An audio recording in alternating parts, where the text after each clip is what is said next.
మాకు దేవుడొక్కడే, సర్వ సృష్టికి ప్రభు క్రీస్తు ఒక్కడే, యేసు క్రీస్తు ఒక్కడే.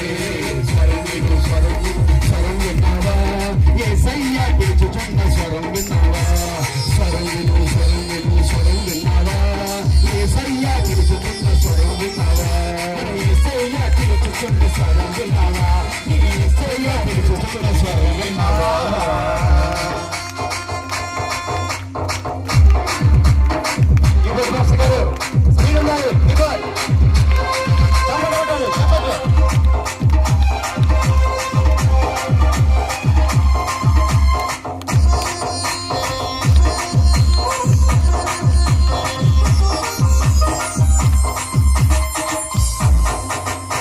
లోకం నుండి తానవచ్చును, మనిషి కుమారుడై మన కొరకు పుట్టెను. పరలోకం నుండి తానవచ్చును, మనిషి కుమారుడై మన కొరకు పుట్టెను. మనకు దేవుడాయను. స్వరం విను స్వరం విన్నావా, యేసయ్య పిలుచుచున్న స్వరం విన్నావా, స్వరం విను స్వరం విన్నావా, యేసయ్య పిలుచుచున్న స్వరం విన్నావా, యేసయ్య పిలుచుచున్న స్వరం విన్నావా.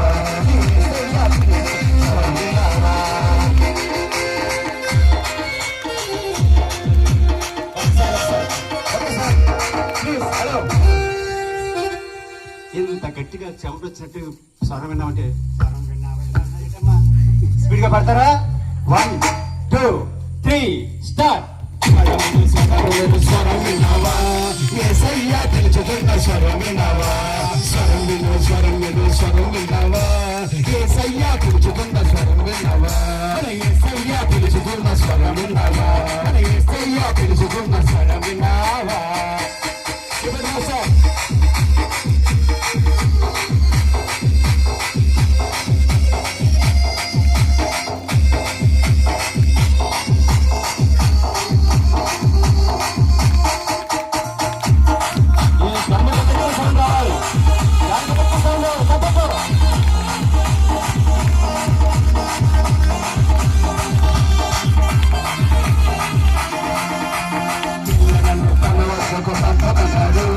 పరలోక రాజ్యం వారిదన్నాడు, పిల్లలను తన వద్దకు పంపమన్నాడు, పరలోక రాజ్యం వారిదన్నాడు, అదొకపరచదన్నాడు. స్వరం విన్నావా, యేసయ్య పిలుచుచున్న స్వరం విన్నావా, స్వరం విన్నావా, యేసయ్య పిలుచుచున్న స్వరం విన్నావా, యేసయ్య పిలుచుచున్న స్వరం విన్నావా, యేసయ్య పిలుచుచున్న స్వరం విన్నావా.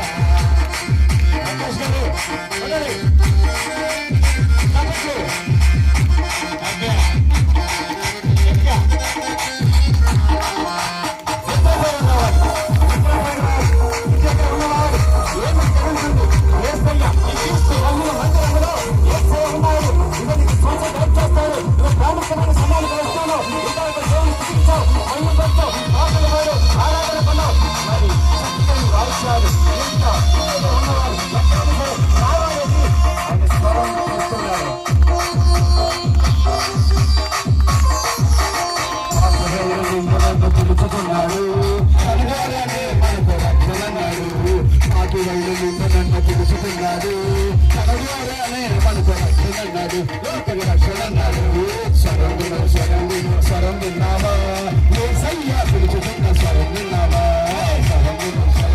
స్వరం విన్నావా, యేసయ్య పిలుచుచున్న స్వరం విన్నావా, యేసయ్య పిలుచుచున్న స్వరం విన్నావా, యేసయ్య పిలుచుచున్న స్వరం విన్నావా.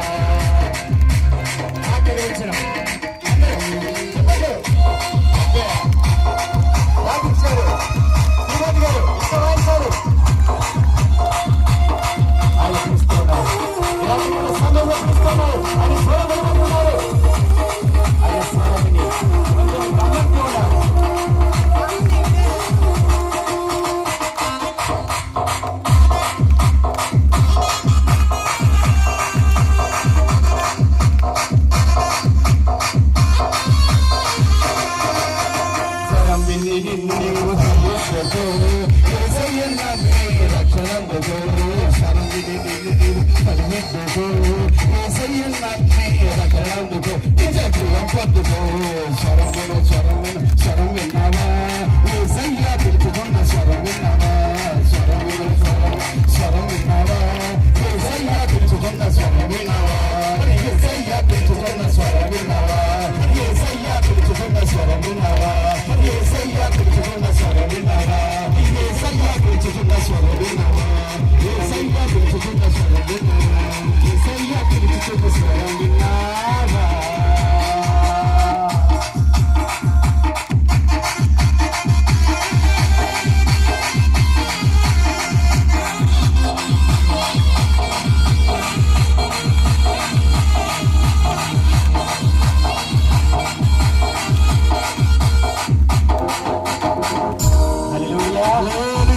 హల్లెలూయా. హల్లెలూయా.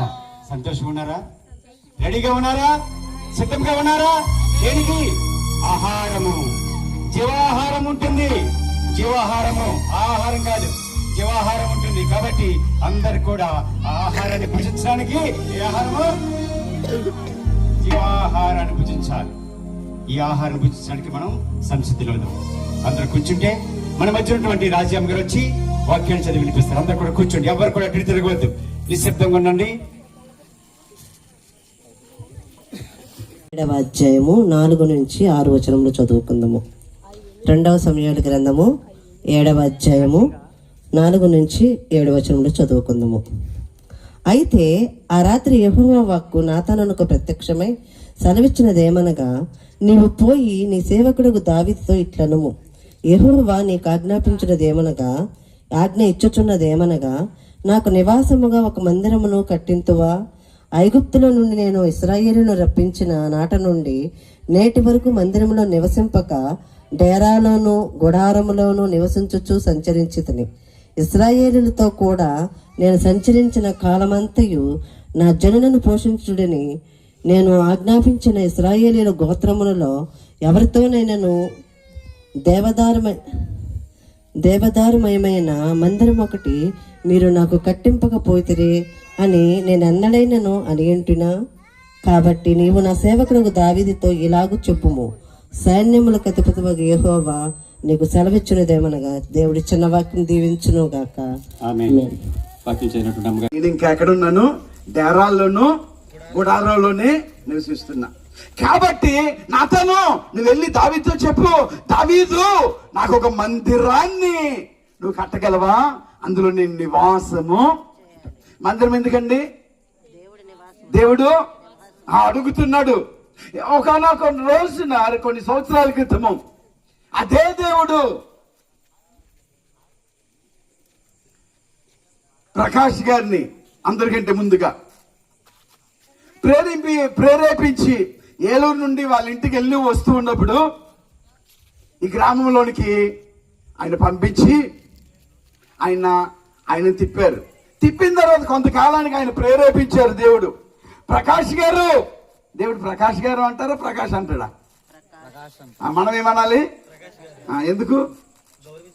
నాతాను కదా, దేవుని ప్రవక్తలను గౌరవించాడు. దేవుడైతే అంటున్నాడు, ప్రకాష్ నేను నివసించడానికి నాకు ఒక మందిరము కట్టించగలవా అని కొన్ని సంవత్సరాల క్రితము అన్నాడు. ఎందుకయ్యా అంటే, ఆనాటి నుండి ఈనాటి వరకు నేను డేరాల్లోనూ గుడారాల్లోనూ నివసిస్తున్నాను. నాకు నివాసం ఉండడానికి ఒక మందిరము. ఎక్కడ? మీరెక్కడుంటారు? మీ మధ్య నాకు ఒక నివాసము. నేను పరలోకంలో ఉండేవాడిని, కానీ మీ బాధలు చూసి, మీ దుఃఖము చూసి పరలోకాన్ని విడిచిపెట్టి ఇక్కడికి వచ్చాను. ఇంతవరకు నేను అక్కడక్కడ తిరిగాను, డేరాల్లోని గుబ్బడారాల్లోని.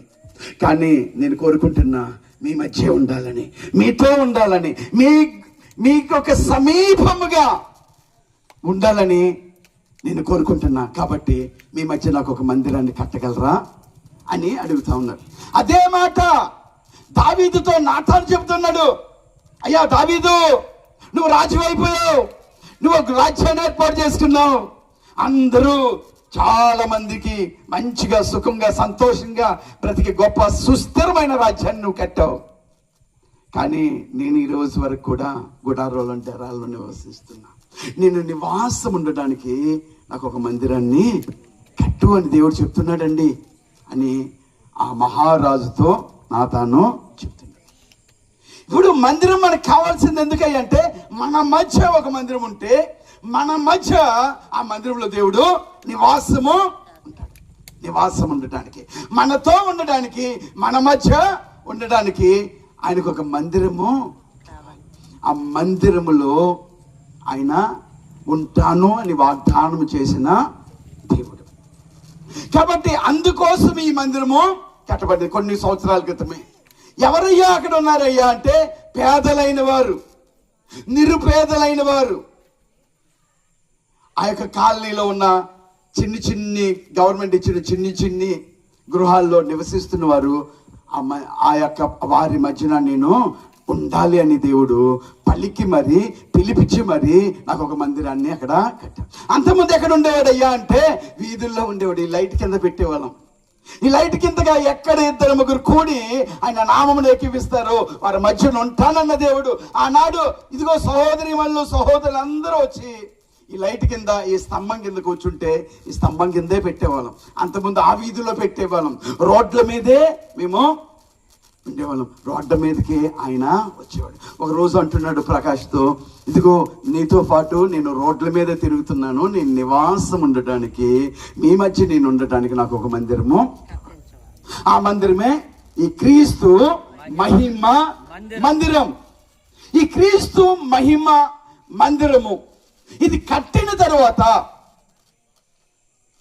ఆనాడు యెరూషలేములో జనులందరి మధ్య దావీదు చెప్పినట్టుగా, దావీదుతో మాట్లాడినట్లుగా, నువ్వు కట్టించు, కానీ నీ కుమారుడితో కట్టించు అని చెప్పి ఒక మందిరాన్ని కట్టించాడు అన్నాడు. అది యెరూషలేము మందిరం. అది ఎవరికై అంటే నా జనులైన అందరూ నాతో పాటు సంతోషంగా ఉండటానికి నేను వారి మధ్య ఉంటాను, వారితో ఉంటాను, వారితో మాట్లాడతాను, వారి యొక్క ఎల్లప్పుడూ వారు సంక్షేమాన్ని, వారి యొక్క సంతోషాన్ని చూస్తూ వారిని ఉజ్జీవింపజేస్తానని వారి మధ్యన ఉండడానికి ఒక మందిరాన్ని కట్టించాడు. కట్టించిన తర్వాత దావీదుకు ఒక ఆలోచన వచ్చింది. ఆ ఆలోచన చొప్పున ఆయన ఏం చేశాడంటే స్థలాన్ని ఏర్పాటు చేశాడు, దబ్బిచ్చాడు, బంగారం ఇచ్చాడు. అనేక మందిని, ఆ రాజ్యంలో ఉన్న వారందరినీ ప్రేరేపించినప్పుడు అనేక మంది తీసుకుని ఇచ్చాడు. అవంతా పోగేసి ఉంచాడు. ఆ కుమారుడితో చెప్తాడు, నువ్వు ఒక మందిరాన్ని కట్టు అని. పోగేసి తర్వాత ఆ మందిరము సొలొమోను చేత కట్టబడింది. అది యెరూషలేము దేవాలయం. ఆ దేవాలయము కట్టడానికి దావీదు, సొలొమోను చాలా కష్టపడ్డారు. అలాగనే ఈ మందిరము కట్టడానికి ఇందాక అయ్యగారు ప్రార్థన చేస్తూ కొన్ని మాట్లాడినారు, ఇది గొప్ప మందిరం అని. ఏమండి ఇది గొప్ప మందిరమా చెప్పాలి. ఏమండి 4 రేకులు, గోడలు సరిగ్గా లేవు, గుమ్మం లేదు, ఇది గొప్ప మందిరమా చెప్పాలి. మరి ఆయన ఏంటి గొప్ప మందిరం అన్నా, నాకేం అలా కనపట్ల.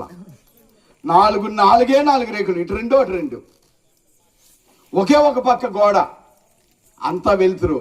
వర్షం వస్తే లోనకి వస్తుంది, గాలి వేస్తే లోనకి వస్తుంది, ఎండ వస్తుంది. అయ్యగారేమో గొప్పగా కనపడుతుంది, నాకు అలా కనపడటం లేదు. మీకు ఎలా కనపడుతుంది? గొప్పగా. రైట్, దేవుని స్తోత్రం కలుగును గాక. మరి గొప్ప మందిరంలో దేవుడు అంటున్నాడు, దావీదు అంటున్నాడు, సొలొమోను అంటున్నాడు, గొప్ప మందిరము నీ మహిమ కోసం నేను కట్టానయ్యా అని సొలొమోను అంటూ ఆయన ఒక మాట ప్రకటిస్తున్నాడు. 2వ రాజుల గ్రంథము 8వ అధ్యాయము 29-30 వచనాలు. మనం 1 రాజుల గ్రంథము 8వ అధ్యాయము 29-30 వచనాలు. 1 రాజుల గ్రంథము 8వ అధ్యాయము 29వ వచనం 30వ వచనం. నీ దాసుడైన నేను దయతో అంగీకరించినట్లు నా నామము అక్కడ ఉండునని ఏ స్థలాన్ని గురించి సెలవిచ్చితివో ఆ స్థలమైన ఈ మందిరము తట్టు నేను తిరిగి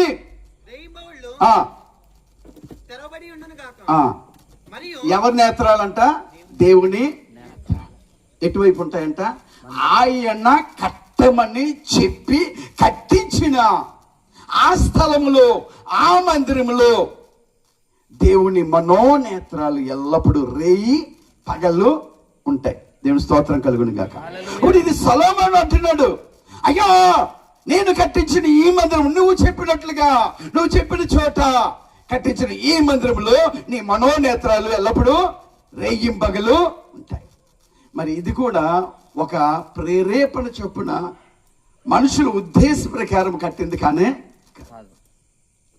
ఆయన ఎక్కడోడు లింగపాలెం దగ్గర, లింగపాలెం అండి సింగగూడెం ఆయన ఏలూరు, మేము పరిచయం చేసేటప్పుడు ఏలూరు, అంతే మా దారిదే. కానీ ఆయన ఇక్కడికి ఎందుకు వచ్చాడు నాకు తెలీదు. ఆ వచ్చినప్పుడు దేవుడు మాట్లాడాడు, నువ్వు ఇక్కడ మందిరాన్ని కట్టాలి. ఎందుకయ్యా అంటే నా జనులు ఇక్కడ ఉన్నారు, వారి మధ్య నేను మీతో ఉండడానికి దేవుడు ఇష్టపడే ప్రదేశమే దేవుని మందిరం. జ్ఞాపకం చేసుకోనండి, మీతో ఉండడానికి, మీ మధ్య ఉండడానికి, మీకు సమీపంగా ఉండడానికి ఇష్టపడి కట్టించుకున్న మందిరమే దేవుని మందిరం. ఇందాకేమనుకున్నా, దేవుని మందిరం ఎందుకంట? దేవుడు నివాసం ఉండడానికి. రెండోది ఎందుకంట?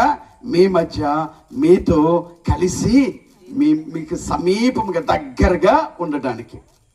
కాబట్టి ఆయన మనోనేత్రాలు ఎల్లప్పుడూ ఇక్కడ దీని మీద ఉంటాయి. తర్వాత మాట 30వ వచనం.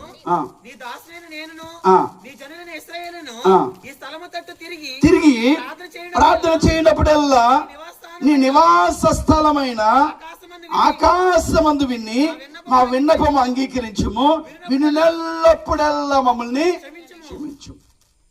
ఆయన ఇంకో మాట అంటున్నాడు. ఏమన్నా అంటున్నాడంటే, ఇందాక అన్నమాట, ఏ స్థలమును గురించి నువ్వు సెలవిచ్చుతావో, ఏ ప్రకాష్ దగ్గర గురించి, కాలనీ గురించి నువ్వు సెలవిచ్చావు, ఎక్కడ నువ్వు కట్టమని ఏ స్థలం అయితే, ఇది పాపం ఒక మహానుభావుడు ఒక ఇది దానం ఇచ్చాడు. ఇది కొందాం అనుకున్నాం, కుదరలా. సంపాదించుకుందాం అనుకున్నాం, కుదరలా. ఇది డబ్బులు ఇస్తే వచ్చింది కాదు, ఇది ఒక మహానుభావుని ప్రేరేపించి ఆయన చేత ఈ స్థలాన్ని దేవుడే ఇప్పించాడు. కాబట్టి ఆయనే ప్రేరేపించి ఆయనే కూర్చుకున్నాడు, ఆయనే సమకూర్చుకున్నాడు. ఎలాగంటే, ఒక వ్యక్తిని ప్రేరేపించి, ఇదిగో నా బిడ్డలు వచ్చి అడిగినప్పుడు నువ్వు అక్కడ ఒక స్థలం ఉంది, చిన్నదైనా పర్లేదయ్యా, చిన్నదైనా అది దేవుని మందిరం అయితే చాలు అనుకున్నాం మేము. ఆ స్థలమే ఈ స్థలం. ఈ స్థలం ముందు చేయబడు ప్రార్థన ఆలకించే దేవుడు అయ్యా. కాబట్టి ఇటువైపు ఎవరైతే తిరుగుతారో, ఈ మందిరంలోకి ఎవరైతే వస్తారో, అది పగలైనా రాత్రైనా మిట్ట మధ్యాహ్నమైనా వేకువజామునైనా ఎప్పుడు వచ్చినా కానీ వారి వైపు నీ కను దృష్టి ఉంచయ్యా, ఉంచే దేవుడు నువ్వు అంటున్నాడు. మరి ఆయన ఉంచుతున్నాడా లేదా, ఆయన వింటున్నాడా లేదా ఒకసారి చూసుకుందాం. అది మనము కన్ఫర్మ్ చేసుకోకపోతే ఈ స్థలము, ఈ మందిరం వేస్ట్. ఆయన ఇక్కడ ఉండకపోతే, దేవుడనే ఆయన, మన ప్రభువు, మన రక్షకుడు యేసుక్రీస్తు తండ్రి అయిన యెహోవా పరిశుద్ధాత్మ దేవుడు, త్రియేక దేవుడు ఇక్కడ ఉండకపోతే, ఆయన కనుదృష్టి రేయి పగలు ఈ మందిరములో చేయబడుతున్న వారి మీద ఉండకపోతే, ఈ ప్రార్థన చేస్తున్న వారి మనవి ఆయన చెవి ఒగ్గకపోతే, ఈ మందిరము వేస్ట్ కదా, వేస్టే కదా. అది కన్ఫర్మ్ చేసుకుందాం ఈ రోజు రాత్రి. అది కన్ఫర్మ్ చేసుకుని ఇంటికి వెళ్దాం. అప్పటి వరకు శ్రద్ధ పెట్టి ఆలకిద్దాం. ఇప్పుడు వాక్యంలోకి వెళ్దాం. అది కన్ఫర్మ్ చేసుకుందాం. ఈ మందిరం ఎందుకంటే, ఆనాడు దావీదును పిలిచిన దేవుడు ఒకప్పుడు కొన్ని సంవత్సరాల క్రితము ప్రకాష్ను పిలిచి ఇది చూపించి ఈ ప్రాంతంలో తిరుగాడుటట్టు చేసి, ఇదే ప్రాంతంలో అందరం కలిసి గొప్పగా వీధుల్లోనే ఒకంత స్థలమైనను ఆయనకి లేనప్పుడు వీధుల్లో తిరిగాం. అప్పుడు అంటున్నాడు, నేను డేరాల్లోను ఈదుల్లోను స్తంభాల కింద నన్ను ఆరాధించారయ్యా, ఇప్పుడు నన్ను ఆరాధించడానికి ఏం కావాలి, నాకు ఒక మందిరం కావాలంటే కట్టించారు. మరి ఈ మందిరంలో ఆయన చేత కట్టింపబడిన మందిరంలో ఆయన ఉన్నారా లేదా అన్న సత్యాన్ని మనం గ్రహించకపోతే, ఆ విషయాన్ని మనం తెలుసుకోకపోతే మన భక్తి అంతా వ్యర్థమైపోతుంది. కాబట్టి ఆ సత్యాన్ని మనము తెలుసుకోవడానికి కొన్ని ప్రయత్నాలు చేద్దాం. అది నిజమైతే రండి, మీరు కూడా, దేవుడు మీ మనవి ఆలకించబోతా ఉన్నాడు. అది నిజమైతేనే, లేకపోతే రావద్దండి, రావద్దు. ఎందుకంటే ఇది చూడ్డానికి అలా కనిపించవచ్చు, ఎలాగా ఏదో పనికి మాలిందాకా, కానీ అందులో నివాసం ఉంటున్న దేవుడు, ఆలకిస్తున్న దేవుడు, తన కన్నులు అటువైపు ఉంచిన దేవుడు, చూస్తున్న మందిరం ఇది. నేను స్తోత్రం కలుగును గాక. ఆమేన్. ఇప్పుడు ఇంకో మాట చదువుకుందాం. అప్పుడు గుడారాల్లోనూ డేరాల్లో నివాసం ఉన్న దేవుడు నివాసం ఉండక మునుపు మోషే అడుగుతాడు.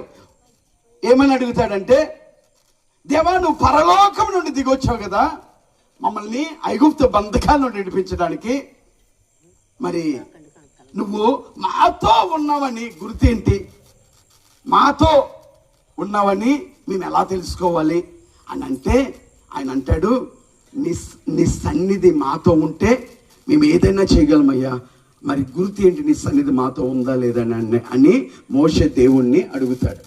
సన్నిధి లేకపోతే వేస్ట్ కదా. అది మందిరమైనా, అది సంఘమైనా, అది ప్రార్థన కూడికైనా, అది ఏదైనా ఆయన సన్నిధి లేకపోతే, ఆయన మహిమ లేకపోతే అక్కడ ఎన్ని ప్రార్థనలు చేసినా అది వేస్టే. కాబట్టి ఆయన మహిమ ఉందో లేదో, ఆయన సన్నిధి ఉందో లేదో మనం చూసుకుందాం. నిర్గమకాండము 33వ అధ్యాయము 14వ వచనము చదువుకుని 17 నుండి కొన్ని వచనాలు ధ్యానం చేసుకుందాం. ఇది వాక్యంలోకి వెళ్తున్నాం మనం. అప్పుడు అంటున్నాడు దేవుడు, నా సన్నిధి నీకు తోడుగా వస్తుంది. ఇది మొట్టమొదటి వాగ్దానం. మాట్లాడకండి, నిర్గమకాండం అని చెప్తే నువ్వు ఆది కాండం అంటే ఇంటికాడ చెప్పమ్మా సండే స్కూల్లో. నా సన్నిధి నీకు తోడుగా. ఇందాకేమన్నాడు మోషే, అయ్యా నువ్వు రాకపోతే, నీ సన్నిధి లేకపోతే మా ప్రయాణం, మా బ్రతుకంతా వేస్ట్ అయ్యా అంటే, అప్పుడు అంటాడు దేవుడు, నా సన్నిధి నీకు తోడుగా, నా సన్నిధి నీకు తోడుగా. ఆయన సన్నిధి ఎవరికైతే తోడుగా ఉంటుందో వారు దీవించబడతారు, ఆశీర్వదింపబడతారు. కాబట్టి దేవుడు అంటున్నాడు, ఇక్కడికి వస్తే నా సన్నిధి నీకు తోడుగా, నేను ఎప్పుడు నీతోనే ఉంటాను నేను అని ఆయన పరలోకాన్ని విడిచిపెట్టి మోషేతో ఆ జనాంగంతో వెళ్తున్నప్పుడు మోషే ఈ మాట అన్నాడు కదా, నీ సన్నిధి నాకు కావాలి అంటే, నా సన్నిధి నీకు ఎప్పుడు తోడుగా. ఇది ఎలా అంటే 17వ వచనం 18వ వచనం మనం చదువుకుందాం. 33లోనే కాగా యెహోవా మోషే నువ్వు చెప్పిన మాట చొప్పున నేను చేస్తాను. అదే ఆయన సన్నిధి. ఆయన సన్నిధి ఏంటయ్యా అంటే, నువ్వు ఏది అడిగితే అది చేస్తాను అన్నదే ఆయన సన్నిధి. ఆయన సన్నిధి లేదనుకోండి, నువ్వు ఏది అడిగినా అక్కడ జరగదు. దేవుడు స్తోత్రంగా చెప్తాం గట్టిగా. ఆయన సన్నిధి అంటే ఏంటంటే, నువ్వు ఏది అడిగితే అక్కడ అది జరుగుతుంది. నువ్వు ఏది కోరుకుంటే అది నేను చేస్తాను అన్న మాట, వాగ్దానాన్ని పొందుకోవడమే ఆయన సన్నిధిని పొందుకున్నట్లుగా. అంటున్నాడు, నువ్వు చెప్పినట్లు నేను చేస్తాను, నీ మీద నాకు కటాక్షము కలిగినది, నీ పేరును బట్టి నేను ఎరుగుదును, నాకు తెలిసినవి ఎవరువో. ఎందుకయ్యా అంటే, నా సన్నిధి నీ మీద ఉంచుతున్నాను కాబట్టి నీ పేరుని బట్టి నాకు తెలుసు. నీ పేరుని బట్టి నేను ఎరుగుతాను. నువ్వు నాకు తెలుసు, నువ్వెవరువో నాకు తెలుసు. నువ్వు ఎస్తేరువా, సువార్తమ్మవా, మరియమ్మవా, అది ఎవరైనా, యేసేబువా, కొర్నేలువా, ఈ పేరు ఏదైనా కానీ నీ పేరుని బట్టి నువ్వు నాకు తెలుసు. అందుకని నేనేం చేస్తానంటే, నీతో పాటు నా సన్నిధిని ఉంచుతాను. రెండో మాట అంటున్నాడు, నువ్వు ఏమి కావాలంటే అది నేను నీకు అనుగ్రహిస్తాను అంటున్నాడు. ఇంకో మాట చదువుదాం, కొంచెం ముందుకెళ్దాం. అతడు దయచేసి నీ మహిమను నమ్మటం లేదు. ఈరోజు ఆ యొక్క సంగతి ఏంటో తెలుసుకోవాలి. క్రీస్తు మహిమ మందిరంలో దేవుడు ఆయన సన్నిధి ఉందా లేదా, ఆయన కృప ఉందా లేదా, ఆయన రేయింపగలు మీ వైపు చూస్తున్నాడా లేదా, ఆయన మీ ప్రార్థన ఆలకిస్తున్నాడా లేదో, ఇది కన్ఫర్మ్ చేసుకోవాలి మనం. ఆయన చాలా చెప్తున్నాడు దేవుడు. మోషేతో కూడా చెప్తున్నాడు. ఇంతగా సొలొమోనుతో చెప్పాడు, ఇదిగో రేయింపగలు ఇక్కడ నీ సన్నిధి ఉంటుంది, నాకు తెలుసు, నా ప్రార్థన వాళ్ళకిస్తావు, అందుకే మా కష్టాలను బట్టి మన బాధలను బట్టి ఇక్కడ ప్రార్థన చేసి నువ్వు వాళ్ళకిస్తావు. నువ్వు వినిచున్న దేవుడు.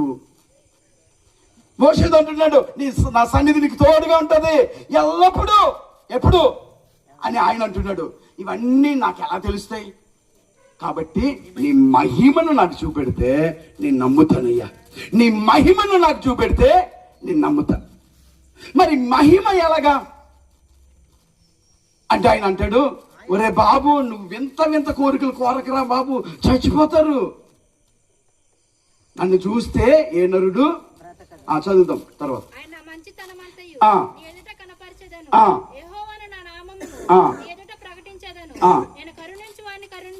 నా మంచితనమంతా దేవుడు అంటున్నాడు. ఈ రోజు మీరు నిజంగా ఆయన మహిమను చూడాలనుకుంటే, మోషే అనుకుంటున్నాడు, ఇది నిజమా అబద్ధమా?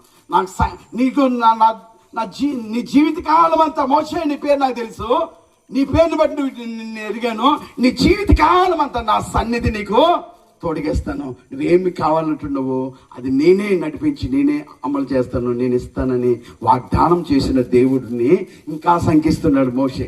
ఏమన్నాడు? నీ మహిమ నీ మహిమ చూస్తే నేను నమ్ముతాను, లేకపోతే నేను నమ్మను. ఈరోజు ఎందరైతే ఆయన మహిమను చూడాలనుకుంటున్నారో ఒక్కసారి దేవుని స్తోత్రం చెప్దాం. హల్లెలూయా.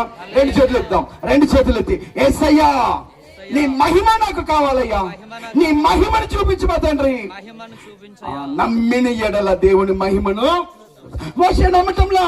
ఒకవేళ మీకు అలాంటి సంశయము ఉన్నట్లయితే ఈరోజు అంటున్నాడు, నా మంచితనం అంతా నీకు చూపిస్తా. మంచితనం అంతా ఏం చూపిస్తా అంటున్నాడు? మహిమను అడిగితే మంచితనం చూపిస్తా అంటున్నాడు ఏంటి? నా కోపాన్ని అంతా చూపిస్తానంటలా, ఉగ్రతనంతా చూపిస్తానంటలా, నీ శాపాన్ని అంతా చూపిస్తానంటలా, నేను ఎలా బాధ పెట్టాలో చూపిస్తానంటలా, నా మంచితనం అంతా చూపిస్తాను. దేవుడు మంచి దేవుడైనా నువ్వు అడిగితే చాలు, నువ్వు కావాలంటే చాలు, ఆయన తన మంచితనాన్ని విప్పి మరి నీకు అందించబోతున్నాడు. దేవుని స్తోత్రం కలుగును గాక. తర్వాత మాట చదువుకుందాం. మరియు యెహోవా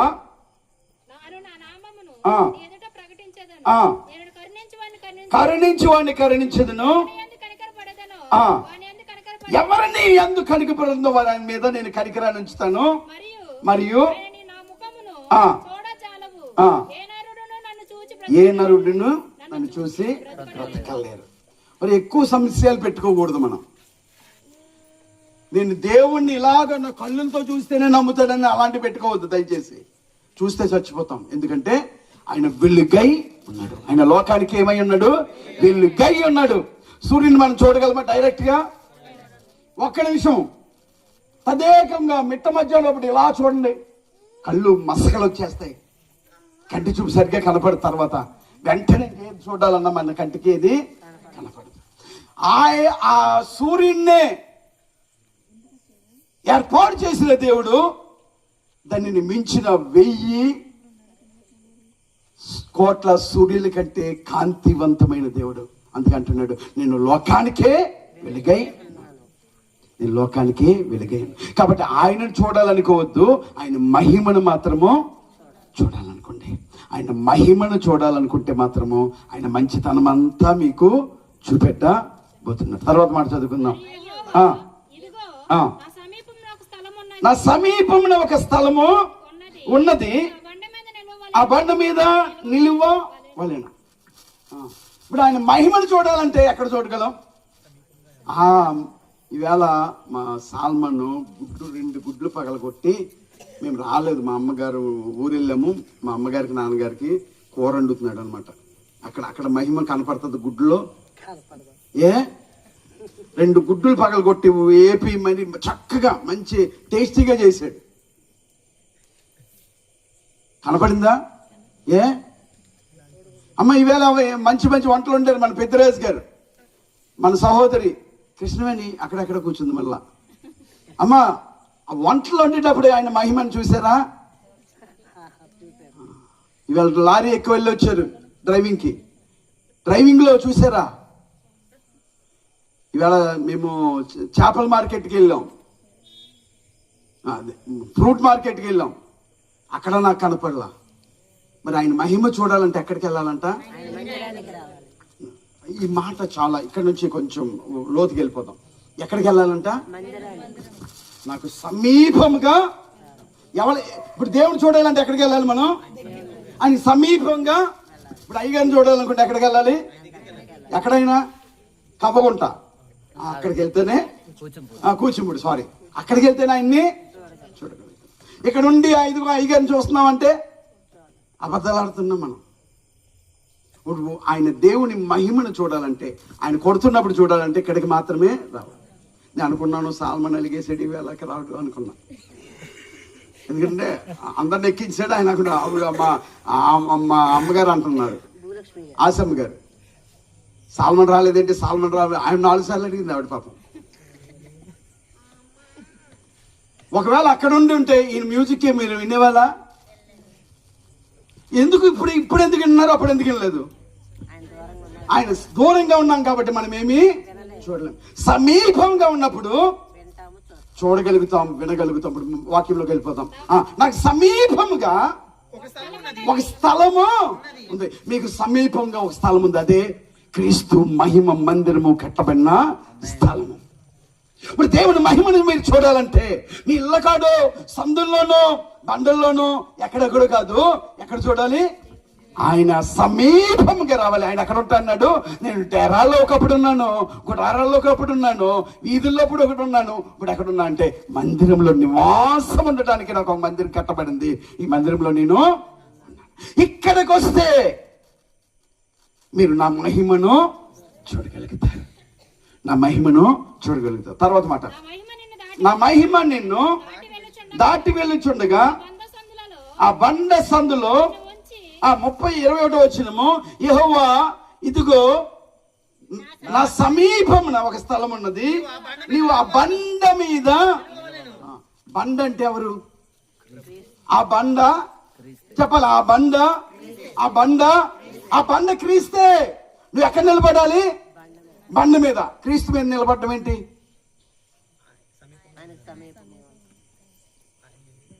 ఆ క్రీస్తే వాక్యమై ఉన్నాడు. ఆది యందు వాక్యముగా ఉన్న క్రీస్తు మీద, అంటే వాక్యంలో మనము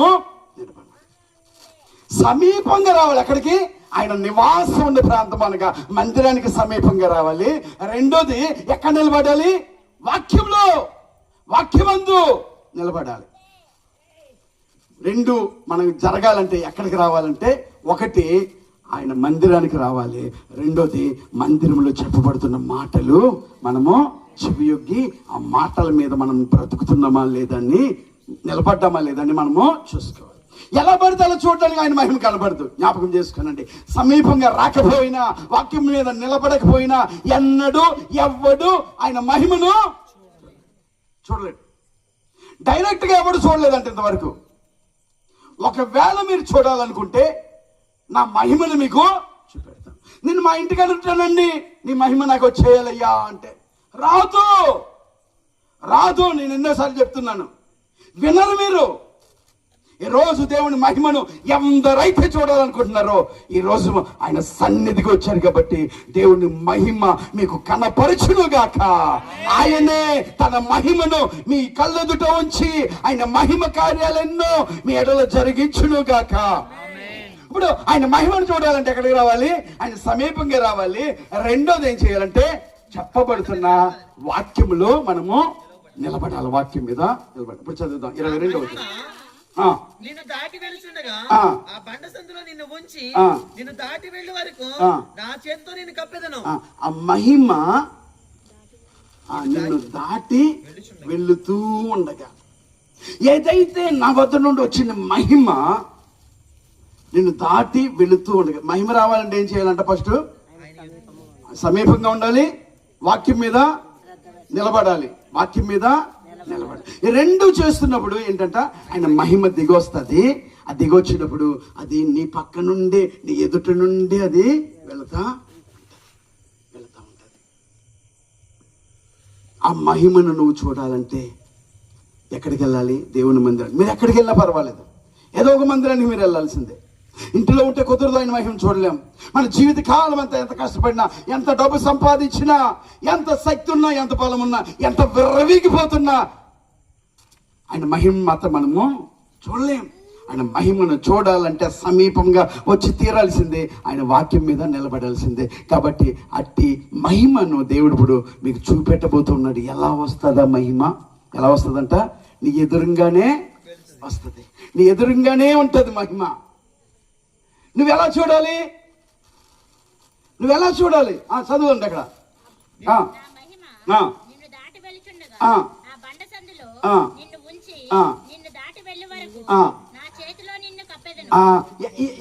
మహిమను చూడాలంటే ఏం చేయాలంట? మనము ఆ వాక్యంలోనే ఉండాలి. మనం ఎప్పుడు వాక్యానికి దూరం అయిపోయి, వాక్యానికి విధేయతగా చూపించకుండా, వాక్యానికి బయట వెళ్ళిపోయి, వాక్యం నాకు అక్కర్లేదు అని నువ్వు అనుకున్నంత కాలము ఆయన మహిమను చూడలేదు. వాక్యంలోనే ఉండాలి. వాక్యము మధ్యలోనే నువ్వు ఉన్నప్పుడు ఆ మహిమను నువ్వు స్పష్టంగా చూడగలుగుతావు. దేవుని స్తోత్రం చెప్తాం గట్టిగా. ఈ రోజు దేవుని మహిమను మీరు చూడాలనుకుంటే వాక్యం మీద ఉండాలి, వాక్యం వినాలి, ఆయన సమీపంగా రావాలి, వాక్యం మీద నిలబడాలి, వాక్యాల మధ్య నీ జీవితం అంతా గడపాలి.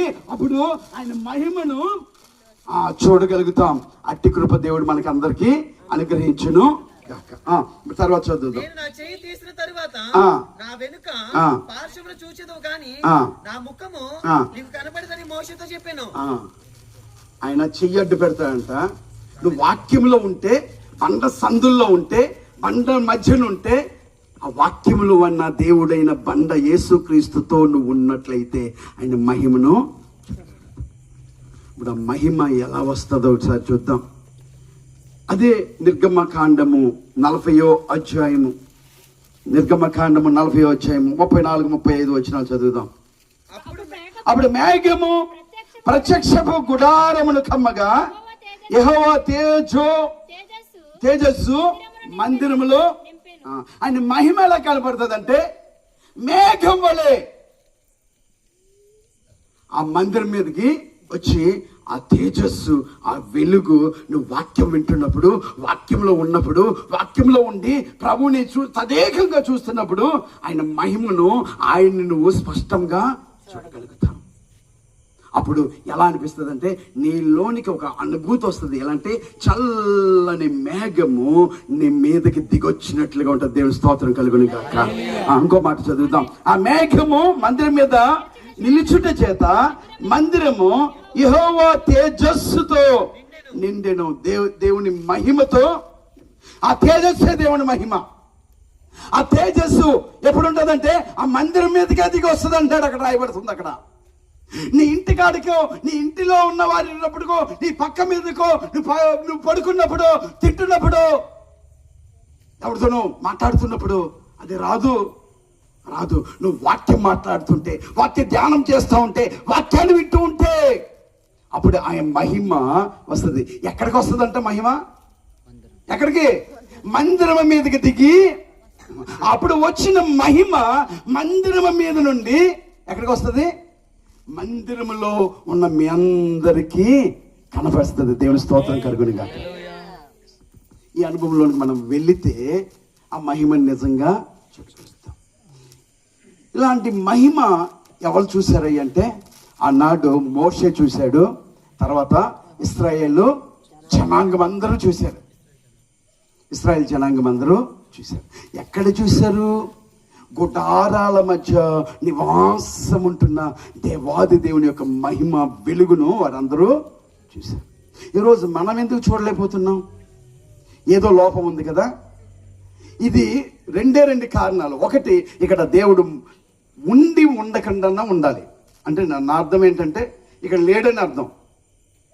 ఈ మందిరము ఆయనే చెప్పాడు, ఆయనే కట్టించమన్నాడు, కానీ ఇందులో ఉండటం లేదు. మొదటి పాయింట్, మహిమ కనపడకపోవడానికి కారణం. రెండవది, మీరు రావటం లేదేమో. మూడవది, వినటం లేదేమో. నాలుగవది, వాక్యంలో నిలబడటం లేదేమో. ఈ 3 కారణాలు, ఈ 4 కారణాలు ద్వారా మీరు చూడలేకపోతున్నారు. అసలు మందిరము ఎక్కడ ప్రారంభమైంది? వాక్యంలో. ఈ మాటలు మనం చూసుకుని ముగించుకుందాం. ఇప్పుడు ఇలాంటి మహిమను చూసిన కొంతమందిని చూద్దాం. ఆ మహిమ మేఘం వల్ల ఎలా వస్తుందో, ఆ మహిమ తేజస్సు ఎలా వారి మీదకి దిగి వచ్చిందో చూసుకుందాం. ఒక ఆయన ఉన్నాడండి, ఒక ఆయన ఉన్నాడు. అలా అమ్మంటది, ఒరే బాబు, నువ్వు ఇక్కడ బతకలేవురా, పారిపో ఈ ఊరు వదిలిపెట్టి. అలా అంటాడు ఒకడిని, మంచి భక్తుడు ఆయన. అరే బాబు, నువ్వు ఇక్కడ బ్రతకలేవరా, ఎక్కడికైనా వెళ్ళిపో, పారిపో.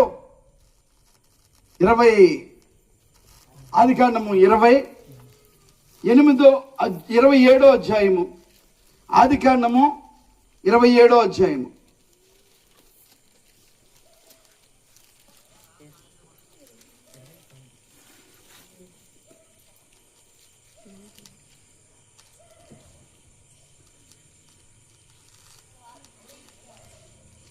నలభై 43వ వచనం. కాబట్టి నా కుమారుడా, నా మాట విని లేచి హారానులో ఉన్న సహోదరులకు లాభాన్ని నద్దకు పారిపోయి పారిపో, నీ అన్న కోపం పారిపో. ఎందుకంటే ఇక్కడ నిన్ను నీ మీద కోపం ఉన్న వాళ్ళు ఉన్నారు, నిన్ను ద్వేషించే వాళ్ళు ఉన్నారు, నిన్ను అసహించుకునే వాళ్ళు ఉన్నారు, నిన్ను చంపేయాలనుకుంటున్న వారు ఉన్నారు, నీ మీద యుద్ధం ప్రకటించిన వారు ఉన్నారు.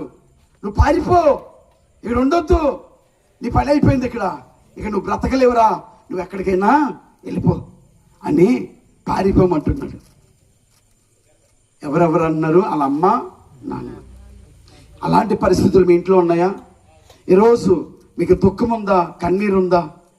మీరన్నింటిలో ఓడిపోతున్నామే, నా బ్రతకంతా అయిపోయింది, నేను ఎక్కడికన్నా పోతే బాగున్నాం అని అనుకుంటున్నారా? ఈరోజు అలాంటి ఒక ఆయన ఉన్నాడు, ఆయన పేరు యాకోబు. ఆయన పరిగెడుతున్నాడు, పారిపోతున్నాడు, నెమ్మది లేదు, సమాధానం లేదు, తినడానికి తిండి లేదు, కట్టుకోవడానికి బట్టలు కూడా లేవంట ఆయన. ఇది ఎలా మీకు ఎలా తెలుసు అంటే వాక్యం ఉంది. 21వ వచనం చదువుదాం.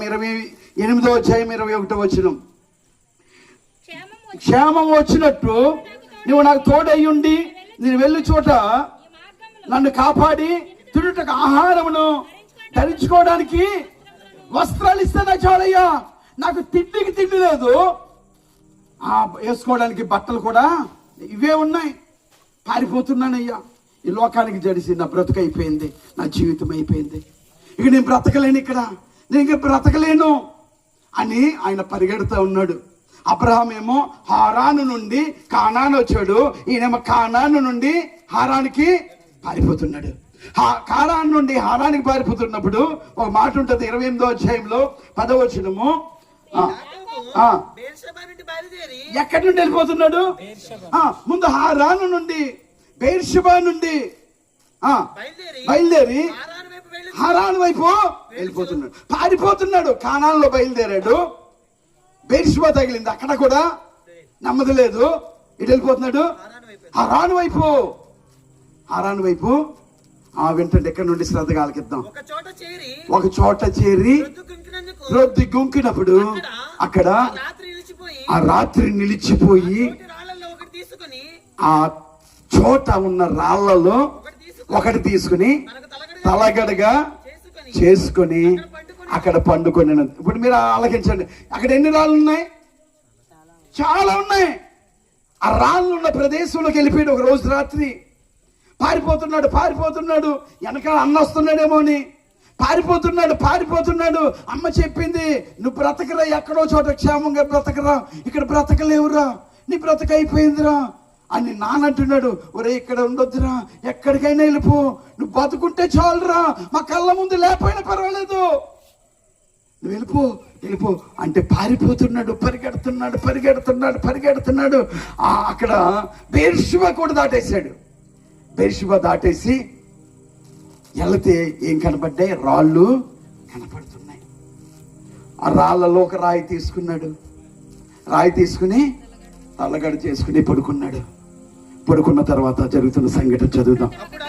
అప్పుడు అతడు ఒక కళ వచ్చింది. ఈయనకి అది నిద్రే పట్టడంలా, ఎవడొచ్చేస్తాడు చంపేస్తాడు, అన్నయ్య వచ్చేస్తాడేమో, ఇదిగో నా బ్రతకైపోయింది అని నిద్ర పట్టని రాత్రులు గడిపాడు. ఎప్పటి వరకు నుండి? హారాను నుండి బెర్షెబా వరకు. ఆ బెర్షెబా కూడా దాటిపోయాడు. అయినా నెమ్మది లేదు, సమాధానం లేదు, నిద్ర రావటంలా. కానీ ఒక ప్రాంతానికి వెళ్ళినప్పుడు రాళ్ళు కనపడ్డాయి. ఒక రాయి మాత్రం తీసుకున్నాడు, రాయి మీద తలపెట్టుకుని పడుకున్నాడు. ఒక కళ వచ్చింది. అప్పటి వరకు నిద్ర లేక భయపడిన యాకోబుకి ఆ రోజు నిద్ర పట్టింది. ఒక కళ వచ్చింది. అందులో ఒక నిచ్చెన భూమి మీద నుండి నిలువబడి ఉండెను, దాని కొన ఆకాశము కంటే అంటేను, దాని మీద దేవదూతలు ఎక్కుచు. ఒక కళ వచ్చింది. ఆ కళలో ఏం కనపడిందంటే, అతను ఎక్కడైతే పడుకున్నాడో అక్కడి నుండి ఒక నిచ్చెన పైకి వేయబడి ఉంది.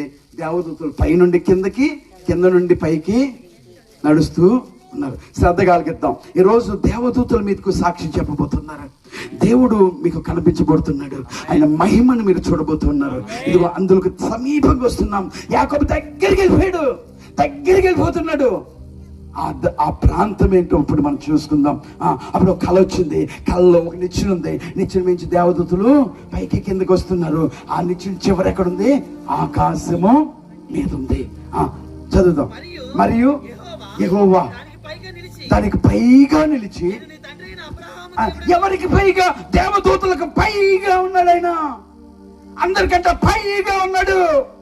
పైగా ఉన్నవాడు ఒక ఆయన అంటున్నాడు, ఇదిగో నేను నీ తండ్రి అయిన అబ్రహాము ఇస్సాకు దేవుడును అని. యెహోవా నేనే మీ దేవుణ్ణి. ఇదిగో ఈ రోజు అలాంటి ప్రదేశంలో, అలాంటి పరిస్థితుల్లో యాకోబు వలె తరిమి కొట్టబడుతున్నారా? ఇదిగో మీరు అందరి చేత ద్వేషింపబడ్డారా? ఇదిగో మీ బ్రతుకు అయిపోయింది, పారిపోయే స్థితిలో ఉన్నారా? మీరు దివాలా తీసారా? అప్పులు పాలైపోయారా? శారీరకంగా, మానసికంగా, ఆర్థికంగా అన్ని విషయాలు కుంగిపోయారా? అసలు బంధికాలు ఉండిపోయారా? ఏ స్థితిలో మీరు ఉండిపోయారో ఆ స్థితిని బట్టి మీ బ్రతుకైపోయింది. నేను ఓడిపోయాను అనుకుంటున్నారేమో. ఈ రోజే ఒక నిచ్చెన మీకు కనపడుతుంది. ఆ నిచ్చెన పైగా ఎవరున్నారు? దేవుడు ఉన్నాడు. నిచ్చెన మీద దేవదూతలు కనపడుతున్నారు. నువ్వు పండుకొని ఉన్న ఈ భూమి నీకును నీ సంతానానికి ఇచ్చేదని దేవుని స్తోత్రం కలుగును గాక. ఆ భూమి గురించి చెప్తున్నాడు ఆయన. ఆ భూమి గురించి చెప్తున్నాడు. 17వ వచనం ఒకసారి చదువుదాం.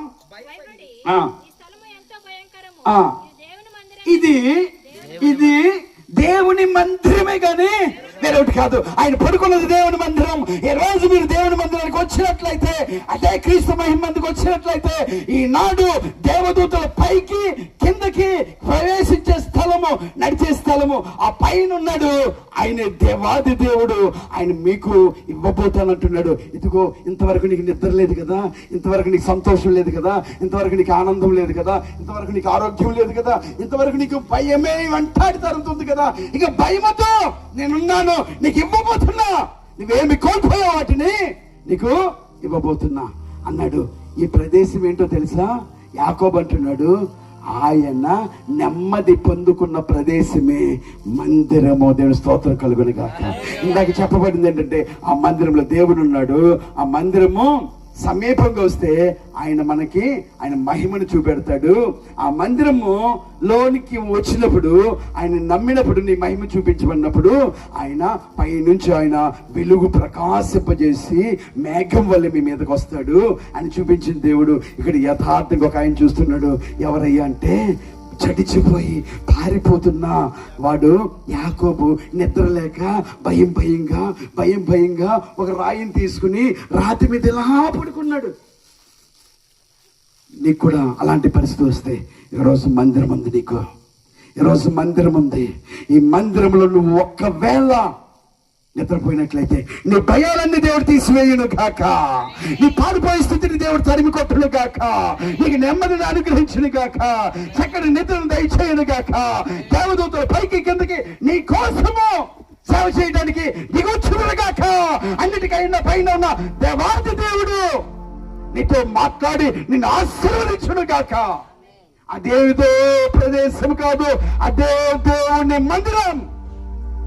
ఆ దేవుని మందిరానికి వచ్చాడు. అదే మొట్టమొదటి మందిరం. ఆ మందిరం ఎవరికయ్యా అంటే, అవసరతలో ఉన్న వారికి. అబ్రహాంకి అక్కర్లేకపోయింది మందిరం, ఆదాముకి అక్కర్లేకపోయింది మందిరం, నోవాహుకి అక్కర్లేకపోయింది మందిరం, ఇస్సాకుకి అక్కర్లేకపోయింది మందిరం.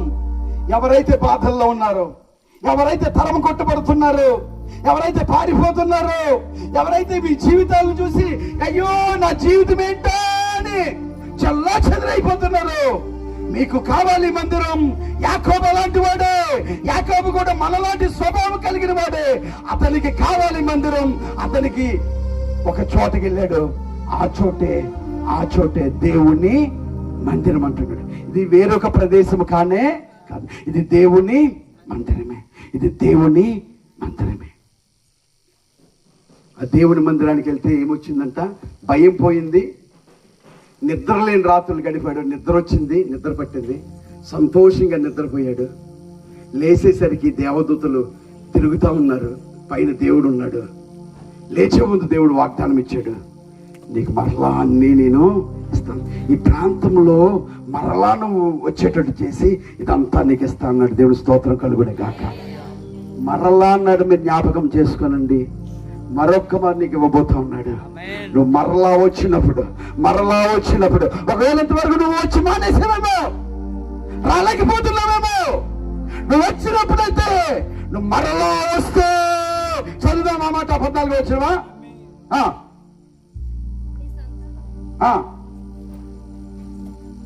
చదవండి. నీ తండ్రి అబ్రహాము దేవుడను ఇస్సాకు దేవుడైన ఈ భూమిని నీకును నీ సంతానములకు ఇచ్చేదను. నీ సంతానము భూమి మీద లెక్కకు ఇసుక రేణువుల వలె అగును. మరలా వచ్చినప్పుడు చదవండి. పడమని తట్టును, తూర్పు తట్టును, ఉత్తరము తట్టును, దక్షిణపు తట్టును వ్యాపించదవు. భూమి యొక్క సమస్త వంశములనియు నీ మూలముగా నీ సంతానము మూలముగా ఆశీర్వదింపబడిను. ఇదిగో నేను నీకు తోడయుండి నీవు వెళ్ళు ప్రతి స్థలమందు నిన్ను కాపాడుచు ఈ దేశంలోకి నిన్ను మరలా రప్పించివన్నీ నీకు ఇస్తాను. మరలా రప్పించి భయపడాల్సిన అవసరం లేదు, దిగులు చెందాల్సిన అవసరం లేదు. చెదిరిపోయేవేమో, మానేసేవేమో, భయపడి దాక్కున్నావేమో, మరలా రమ్మని దేవుడు పిలుస్తున్నాడు. ఈ మందిరానికి వస్తే మరలా నీకు అవన్నీ నేను ఇవ్వబోతున్నాను. ఇది దేవుని వాగ్దానం, ఇది దేవుని ఆశీర్వాదం. ఇప్పుడు దేవుడు ఎక్కడుంటే అక్కడ ఆయన మహిమ ఉంటారు. First point.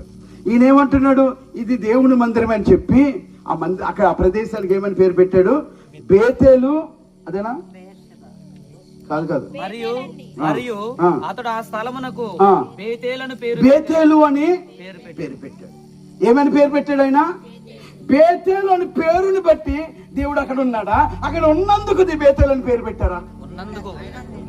చెప్పాలి. దేవుడు ఉంటేనే ఉన్నందుకు బేతేలు అని పేరు పెట్టారు. ఈరోజు పేరున్న అన్ని చోట్లకి వెళ్తున్నారు. అది దేవుడు ఉన్నాడనే చోట్ల మీరు, దేవుడు ఉన్న చోట ఏ పేరన్నా ఉండొచ్చు. ఇప్పుడు దేవుడు అదే నేను చెప్తే మీరు నమ్మరు కదా, వాక్యం చెప్తే మీరు నమ్ముతారు.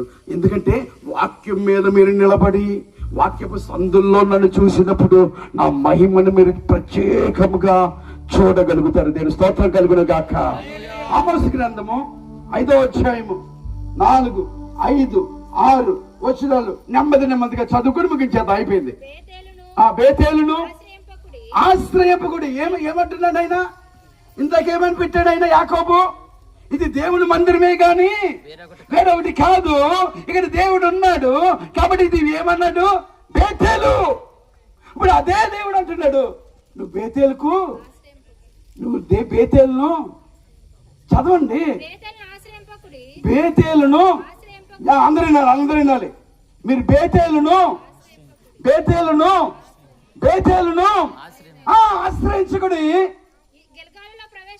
గిల్గాలులోనికి వెళ్ళొద్దు. ఎక్కడికి? బెర్షెబాకు వెళ్ళకుడి. చెరపట్టబడును. బేతేలు శూన్యమగును. యెహోవాను ఆశ్రయించుడు. దేవుని స్తోత్రం కలుగును గాక. నువ్వు బేతేలుకి వెళ్ళొద్దు, గిల్గాల్లోకి వెళ్ళొద్దు. ఇంకోటి చెప్పాడు ఆయన, అక్కడికి వెళ్ళొద్దు, ఇక్కడికి వెళ్ళొద్దు. పేరున్నాయి, గొప్ప పేరు ఉండొచ్చు, గొప్ప వారిని చూసి నువ్వు వెళ్తున్నావేమో. నో. దేవుని మహిమ ఉన్న చోటుకు నువ్వు రావాలి. దేవుని స్తోత్రం కలుగును గాక. ఎక్కడికి వెళ్ళొద్దు అన్నాడు? బేతేలు మంచి పేరు, గిల్గాలు మంచి ప్రదేశం. అక్కడ గొప్ప గొప్పలు ఉండొచ్చు, పేరు కలిగిన వారు వద్దకు వెళ్తే కుదరదు. యెహోవా ఉన్న చోటుకు రా అంటున్నాడు. దేవుని స్తోత్రం కలుగును గాక. మరొక మాట చదువుతాం. 4వ వచనం. ఇశ్రాయేలీయులతో యెహోవా సెలవిచ్చినదేమనగా నన్ను అన్నది కాదు. దేవుణ్ణి ఎక్కడున్నాడైనా ఆయన పేరు పెట్టి పిలిచి, ఇదిగో నాకు ఒక మందిరం నువ్వు కట్టించు, ఆ మందిరంలో నేను నివాసము ఉంటాను. అది ఎక్కడో కట్టద్దు, అందరి మధ్య కట్టు. నా వారు ఉండిపోయారు అక్కడ కాలనీలో, నా వారు ఉన్నారు ప్రకాష్ నగర్ లో, వారి మధ్యన నాకు ఒక మందిరాన్ని నువ్వు కట్టాల్సిందే. కడితే నేను వారి మధ్య నేను ఉంటాను, ఇక్కడ నేను ఉంటాను. అందుకనే నన్ను ఆశ్రయించండి. బేతేలు కాదు, గిల్గాదులోకి వెళ్ళదు. మీరు వెళ్తే చదువుదాం తర్వాత. బేతేలునకు ఆశ్రయింపకుడి, ఆ. గిల్గాలులో ప్రవేశింపకుడి, ఆ. బేర్షెబాకు వెళ్ళకుడి. ఆ. గిల్గాలు ఆ. అవశ్యముగా అవశ్యంగా చెరపట్టబడిపోవును. ఆ. బేతేలు బేతేలు శూన్యమగును. యెహోవాను ఆశ్రయించు. యెహోవాను ఆశ్రయించుడి, అప్పుడు మీరు బ్రతుకురు. దేవుడు స్తోత్రం చెప్తే గట్టిగా. ఎవరిని ఆశ్రయించాలి? గొప్ప దైవజనుడు కాదు, పేరున్న మహానుభావుడు కాదు, పేరు పెట్టబడి గొప్ప మందిర సంఘాలు కాదు. నువ్వు ఆశ్రయించాల్సింది యెహోవాని మాత్రమే. ఆయన మహిమను చూడాలంటే ఆయన మాత్రమే ఆశ్రయించాలి. అది బేతేలైనా గిల్గాలైనా ఇంకోడైనా పేరు గొప్ప పేర్లు ఉండొచ్చు, కాదు మహిమను ఆశ్రయించాలి. మా మహిమ మిమ్మల్ని కాదు కదా. ఏ మహిమను? క్రీస్తు మహిమను ఆశ్రయించాలి. అప్పుడు మీరు బ్రతుకుతుర్రు. దేవుని స్తోత్రం చెప్తాం గట్టిగా.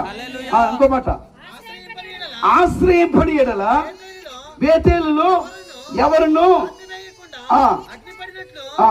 ఆయన యేసేపు సంతతి మీద పడి ఆ. దాన్ని నాశనము చేయును. ఆశ్రయించకపోతే ఏమిటంట? ఏమైపోతామంట? చాలా దారుణం. మీరు మహిమను చూడాలంటే దేవుణ్ణి ఆశ్రయించండి. ఆ మహిమ మందిరమే ఇది, ఆ మహిమ మందిరమే ఇది. ఊరికినే డబ్బుండి పెట్టింది కాదు, ఇది ఊరికినే కొనేసి కట్టేసింది కాదు. కొనేటి కట్టేసింది అయితే అందంగా కట్టేవాళ్ళం, డబ్బు పెట్టి కట్టేది అయితే గొప్పగా కట్టేసేవాళ్ళం. మా మనసులోకి వచ్చేసి ఇదిగో మేము మా ఇచ్ఛల ప్రకారము మా కోరికల ప్రకారం కట్టింది కానే కాదు. ఇది దేవుని మహిమ కోసము కట్టబడింది. ఆయన ప్రేరేపిస్తే ఇదిగో నాథాను అనే ప్రవక్త అంటున్నాడు. ఇదిగో అదే ప్రవక్త వల్లే మన మధ్య ఉన్నాడు ఇక్కడైనా ప్రకాష్ గారు. ఇదిగో ప్రకాష్ గారు, ఇదిగో నాకు నేను ఇంతవరకు గుడారాల్లోనూ డేరాల్లోనూ ఎక్కడెక్కడో వీధుల్లో తిరుగుతున్నానయ్యా. స్తంభాల మధ్య చిన్ని దీపపు కాంతిలో నేను తిరుగుతూ వచ్చాను. నేను నా ప్రజలైన ప్రకాష్ నగర్ కాలనీ ప్రజల మధ్య నేను ఉండాలనుకుంటున్నానయ్యా. నా కోసం ఒక మందిరం కట్టగలవా అంటే ప్రేరేపణ ద్వారా కట్టబడిన మందిరమే ఈ యొక్క ప్రకాష్ నగర్ కాలనీలో ఉన్న క్రీస్తు మహిమ మందిరం. నన్ను ఆశ్రయించమని దేవుడు చెప్తున్నాడు, ఆయన మహిమను చూపెట్టడానికి. నువ్వు ఆశ్రయించగలిగితే సమీపంగా రమ్మంటున్నాడు ఆయన ముందు మందిరానికి. వాక్యం మీద నిలబడమంటున్నాడు, వాక్యపు సందుల్లో చూడమంటున్నాడు, నా మహిమని కనపరుస్తానంటున్నాడు. గొప్ప పేర్లు ఉన్న సంఘాలు కాదయ్యా నీకు కావాల్సినవి, గొప్ప పేర్లు ఉన్న సేవకులు కాదయ్యా మీకు కావాల్సింది. అమ్మా మీకు గొప్ప పెద్ద సంఘాలు అక్కడికి వెళ్దామని కాదమ్మా మీరు చూసుకోవాల్సింది. ఇదిగో నా వద్దకు మీరు రండి అని పిలుస్తున్నాడు. చెప్పబడిన సంఘాలు ఉన్నాయి, ఇక్కడ చెప్పబడిన మందిరాలు ఉన్నాయి, చెప్పబడిన పేర్లు ఉన్న గొప్ప సేవకులు ఉన్నారు. వారు మహిమ పొందుకుంటున్నారు. అందుకనే మీకు నా మహిమ కనపడటం లేదు. నా మహిమ కనపడాలంటే అవి తగ్గించబడాలి, నేను హెచ్చించబడాలి. ఇదిగో దేవుని హెచ్చించే స్థితిలో ఉన్నట్లయితే దేవుడు నీకు కనపడును గాక, ఆయన మహిమను నువ్వు చూసేదువు గాక. ఒకవేళ ఆయన తగ్గించేసి ఇదిగో వీటిని ఆ సంఘాన్ని ఈ సంఘాన్ని నువ్వు హెచ్చించి చూసినట్లయితే అవేమి కనపడుతున్నాయి, దేవుడు కనపడటం లేదు. అందుకే మహిమను చూడలేకపోతున్నాం. ఈ రాత్రి నువ్వు మహిమను చూడాలనుకుంటే లేచి నిలబడదాం. ఒక్కసారి మేఘము వలె ఆయన మహిమ మీ మీదకి రాబోతుంది. ఒక్కసారి అందరూ అమ్మా నిద్రపోతున్నా కుమార్తె, నిద్రపోతున్న కుమారుడా, ఒక్కసారి ఆయన మహిమని నీకు చూపెట్టబోతున్నారు. ఇదే పెద్ద మందిరమేం కాదండి, ఇది పెద్ద సేవకులు కట్టింది కాదు. ఇది కాకపోతే మా ప్రభు దేవుడే పేరు పెట్టి పిలిచి పంపించి కట్టించిన చిన్న మందిరం. ఇది చిన్న మందిరం. ఇదిగో ఈ మందిరాన్ని బట్టి దేవుడు గొప్పవాడైపోడండి. దేవుని బట్టి మందిరానికి పేరు రావచ్చు, దేవుడి కార్యాలను బట్టి మందిరానికి పేరు రావచ్చు. ఆ రాత్రి యాకోబు కనిపించడాన్ని బట్టి యాకోబుకు పేరు పెట్టింది బేతేలు అని. అంతేగాని దేవుడు ఆ ప్రాంతంలో ఉన్నాడు కాబట్టి అది బేతేలు అయ్యింది. ఒక గొప్ప పేరును బట్టి అక్కడ దేవుడు ఉండకపోవచ్చు, ఒక గొప్ప సంఘాన్ని బట్టి అక్కడ దేవుడు ఉండకపోవచ్చు. కానీ దేవుడు ఉన్న చోట ఆ మహిమ మాత్రమే కనపడుతుంది. ఆమేన్. ఆ మహిమను నువ్వు చూడాలంటే ఇప్పుడు హెచ్చిద్దాం. నీ దేవుడిని హెచ్చించండి.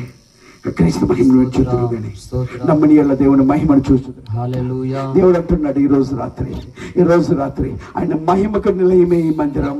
అది చిన్నదిగా నీకు కనపడిందంటే నువ్వు మహిమను చూడలేకపోతున్నావు. గొప్ప గొప్ప లెవెల్లో చూస్తున్నాం, గొప్ప గొప్ప సంఘాల లెవెల్లో చూస్తున్నాం, గొప్ప గొప్ప వ్యక్తి పాస్టర్ లెవెల్లో చూస్తున్నాం, ఇక పేరున్న ప్రతిష్టలు ఉన్న వారిని చూస్తున్నావేమో. అందుకే ఈ మందిరం నీకు కనబడటం లేదు, మందిరం ఉన్న యేసయ్య నీకు కనబడటం లేదు. ఒక్కసారి సమీపంగా రా. నీ కనబడటానికి ఆయన ఇష్టపడుతున్నాడు, ఆయన మహిమను చూపెట్టడానికి ఇష్టపడుతున్నాడు, నీతో మాట్లాడడానికి ఇష్టపడుతున్నాడు. ఇదిగో ఆయన బండ సందుల్లో నిలబెట్టి ఆయన మహిమంతా చూపెట్టడానికి ఇష్టపడుతున్నాడు. నువ్వు రాగలవా మందిరానికి? నువ్వు రాగలవా ఈ మందిరానికి? ఏర్పాటు చేసిన మందిరమే కానీ మరొకరి కాదు. ఈ మందిరంలో ఆయన మహిమ ఉంది. ఆ మహిమను నువ్వు ఈరోజు చూడాలనుకుంటే ఒక మేఘమవలే ఆయన మహిమ ఇప్పుడు మా అందరిపైగా ఉంది. మనందరి మీద ఆయన మహిమ ఉంది. ఆ మహిమ ఒక్కొక్కరి మీదకి దిగొస్తుంది. ఆనాడు యాకోబు చూసిన మహిమ, మోక్ష అనుభవించిన మహిమ, ఇశ్రాయేలు స్వయంగా పొందుకున్న మహిమ ఈనాడు మీరు పొందుకొందరు కాక. మహిమ నీ కళ్ళెదురికి వచ్చి నెమ్మది, చల్లని ఆనందాన్ని, యాకోబుకు అనుగ్రహించిన నెమ్మదిని, సమాధానాన్ని, ఆశీర్వాదమును మీకు మీ కుటుంబాలకు అనుగ్రహించును గాక. ప్రార్థన చేసుకున్నాం. పరిశుద్ధులే గొప్ప దేవుడు, వందనాలు, స్తోత్రం. ఈ మందిర వార్షికోత్సవ దినోత్సవం నాడు మందిర ఆవశ్యకతను బట్టి, మందిర ఉపయోగాన్ని బట్టి మాకు నేర్పవయ్యా. గొప్ప గొప్ప పేర్లు ఉన్నాయి కానీ ఉపయోగం లేదంటున్నావు. గొప్ప గొప్ప సంఘాలు ఉన్నాయి, కాదు అక్కడికి వెళ్ళకంటే రెండేళ్ళు పిలుస్తున్నావయ్యా. ఒకవేళ నేను అలాగంటే ఇటు దుర్మార్గుడని పిలవచ్చు, ఇటు దుష్టుడని పిలవచ్చు. వాక్యమే చెబుతుందయ్యా, అక్కడికి వెళ్ళొద్దు, నా దగ్గరికి మీరు రండి, నా మహిమను మీకు చూపిస్తానని. యేసయ్యా నమ్ముతున్నామయ్యా, నమ్మని ఎలా నీ మహిమను చూస్తా ఉన్నాం. నీకు సమీపంగా వచ్చి నీ వాక్యాన్ని విని, ఈ రోజు చెప్పబడిన మాటలన్నిటిని విని నమ్ముతూ ఉండగా నీ మహిమను మా జీవితకాలంతా చూసే భాగ్యం అందరికీ దయచేయమని, కొన్ని రోజులందరి ఎడల నీ మహిమైశ్వర్యాన్ని కుమ్మరించి నీ మహిమతో నింపమని, నీ మహిమ ప్రత్యక్షత వారింటి వరకు మేఘం వల్ల వారి ఇంటిలోనికి వెళ్ళు వరకు కూడా మీరే వారిని వెంట నీ మహిమను పంపించమని, మీరు మాత్రమే మహిమ పొందుకోమని నజరేయుడైన యేసుక్రీస్తు వారి నామములో మిక్కిలి బ్రతుకులాడి వేడుకొంచున్నాం మా తండ్రి, ఆమేన్. అందరు గట్టిగా చప్పట్లు కొడదాం. రెండవది, ఇప్పటి వరకు వాక్యం ద్వారా దేవుని మహిమ ఏంటో చూపెట్టారు కదా. క్రియల ద్వారా ఇక్కడ దేవుని మహిమ ఉందో లేదో కొన్ని విషయాలు, ఒక 3-4 విషయాలు చెప్పేసి తర్వాత కార్యక్రమాలకు వెళ్దాం. ఈ మందిరంలో మహిమ ఉందో లేదో మేము ఎలా తెలుసుకున్నామంటే, అయ్యగారు చెప్పినట్లు ఇక్కడికి వచ్చినప్పుడు మన రాధమ్మ గారు ఇంకా ఒక ముగ్గురు అక్కడ రోడ్డు మీద కూర్చున్నారు. ఆ రోజు నేను వచ్చి అక్కడ ఆగి ఒక అబద్ధం ఆడా, అమ్మా యోహాన్ గారు ఉన్నారా అని. యోహాన్ గారు ఎవరో లేరండి అన్నారు. అని వాళ్ళు అన్నారు, మీరెవరండి అన్నారు. అమ్మా నేను పాస్టర్ గారిని అన్నా. అప్పుడు వెంటనే అయ్యగారా రండి రండి అని మన రాధమ్మ గారు కొంతమంది నుంచోబెట్టి విషయాలన్నీ అడిగారు. అయ్యా మరి మేము పరిచర్య చేయాలనుకుంటున్నామని చెప్పినప్పుడు మన హేబేలు గారు చనిపోయారు. హేబేలు గారు, రాధమ్మ గారు. మొట్టమొదటిగా హేబేలు గారు ఒక్కరే మమ్మల్ని వెనకమాల వేసుకొని ఇంకో పలానా కొన్నేలు గారి ఇల్లు, పలానా సుధం ఇల్లు, పలానా మహిమ ఇల్లు, పలానా సువార్తం ఇల్లు అని వెంటేసుకొని చెప్పింది హేబేలు గారు. ఆయన ఈ రోజు లేరు కానీ ఆయన చేసిన పరిచర్య ఇక్కడ ఉంది. మొట్టమొదటిగా గ్రామానికి పరిచర్య చేసింది హేబేలు గారే. రెండు చక్కగా వీధుల్లో రోడ్లమంటే ఇంటి దగ్గర అక్కడ ఇక్కడ పెడుతూ ఉండేవాడు. మరి దేవుని కొరకు ఒక మందిరం కావాలనే ఉద్దేశము వచ్చినప్పుడు మన మినిస్ట్రీ వ్యవస్థాపకులు అడగండి కొందామన్నారు. అప్పుడున్న రూల్ ఏంటో తెలుసా? ఒక స్థలము అమ్మడానికి లేదు, కొనటానికి లేదు. కొన్ని అప్పులుండి అమ్మేద్దామని లేదు, డబ్బులుండి కొనుక్కుందామన్న అవకాశం కూడా లేదు. మరి ఇప్పుడు ఏం చేయాలంటారు? అర్థం అవ్వాలంటే డాక్టర్ దగ్గరికి వెళ్ళాం, రోగం అయితే ఇంట్లో ఉంది, డాక్టర్ అయితే నా వల్ల కాదన్నారు. ఇప్పుడు ఏం చేయాలి? ఏదో ఒకటి జరగాలి, ఏదో ఒక అద్భుతం జరగాలి. ఈ అద్భుతం ఇక్కడే జరిగింది. అమ్మటానికి లేదు, కొనటానికి లేదు. ఇప్పుడు ఎలా? ఏమీ లేదు. రవ్వా మీ చిత్తమైతే ఈ గ్రామంలో ఒక స్థలం ఇవ్వయా అని ప్రార్థన చేశాం. ప్రార్థన చేసి ఆ రోడ్లు అమ్మటే అక్కడ ఇక్కడ పెడతాం చూసి దేవుడు ఒక రోజున మా సంఘం అంతా ఆటో కట్టించుకొని మన ప్రెసిడెంట్ అయ్య గారు వెంకటేశ్వర గారి దగ్గరికి వెళ్ళాం. మరి ఆయన వచ్చారో రాలేదో రమ్మని కూడా చెప్పాం. వెళ్ళాం, చూద్దాంలు అన్నారు. మళ్ళీ వెళ్ళాం, చూద్దాంలు అన్నారు. ఒక రోజు పంపకాలు వచ్చినాయి. వచ్చి ఆయన వచ్చినప్పుడు నేను కూడా వచ్చాను. అయ్యా మరి మా గుడికి స్థలం ఎత్తానన్నారు కంటే అది తిరిగి అక్కడ ఇచ్చారు, వాళ్ళకి ఇచ్చారు, వీళ్ళకి ఇచ్చారు, వాళ్ళకి ఇచ్చారు. కానీ సర్లే ఈ కూతంత మొక్క ఉంది కానీ దీంట్లో కట్టేసుకోండి అన్నారు. దేవునికి స్తోత్రం. అది దేవుని మహిమ కాదా? డబ్బులు కొనటానికి లేదు, అమ్మటానికి లేదు. మరి ఎవరిచ్చారు ఈ స్థలం? రూపాయి ఖర్చు పెట్టలా, అంటే రూపాయి ఇచ్చి కొనుక్కోలా, దేవుడు ఇచ్చాడు. సరే దేవుడు ఇచ్చాడు. దీన్ని కట్టాలంటే చిన్న పనే అయ్యగారికి. కానీ ఇది ఎంత ప్రయాసపడ్డామో తెలుసా? చాలా ప్రయాసపడ్డాం, చాలా కష్టపడ్డాం. అది కట్టడానికి ముందు మహేష్ అయ్య గారు నేను వచ్చాం. మాతో పాటు కొన్నేళ్ళ తండ్రి గారు ఉన్నారు, ఇక్కడ ఇంట్లో ఉండేవాడు. మీ ముగ్గురం ఈ మందిరం లేనప్పుడు ఇలా ఖాళీగా ఉన్నప్పుడు ముగ్గురం కూర్చొని మోకరించి, నిజంగా మీరు చెప్తే నమ్మరండి, గులక రాళ్ళు మోకరించి ప్రార్థన చేస్తుంటే ఏడుపు వచ్చేసింది, మోకాళ్ళు మంట వచ్చి. అలా ముగ్గురం కలిసి ప్రార్థన చేస్తూ ఉంటే దేవుడు కొన్నేళ్ళ తండ్రి గారిలోకి దిగి వచ్చి ఒళ్ళంతా మంటలు, ఆయన ఆత్మతో నింపబడ్డాడు. ఒళ్ళంతా చెమటలు, ఇక మా మైకులం లేడు. ఆయన ప్రార్థన చేసేస్తా ఉన్నాడు. ఎప్పుడుకో మాట్లాడాడు. అప్పుడు ఆయన అన్నారు, ఇక్కడ దేవుడు ఉన్నాడండి, ఇక్కడ మందిరము కడతామండి, లోపల సిలువ పెట్టాలండి అన్నాడు. దేవునికి స్తోత్రం. వాక్యం ద్వారా ఎప్పటి వరకు మహిమ ఏంటో చూపించారు. ఇప్పుడు క్రియల్లో మహిమ ఏంటో ఇప్పుడు నేను చెబుతూ ఉన్నా. ఏమీ లేనప్పుడు ఒక దర్శనం ఇచ్చి నేనున్నానని చెప్పి నా సిలువ పెట్టాలని చెప్పి అక్కడ మహిమను చూపించి అప్పుడు మందిరం కట్టడం ప్రారంభం చేశాం.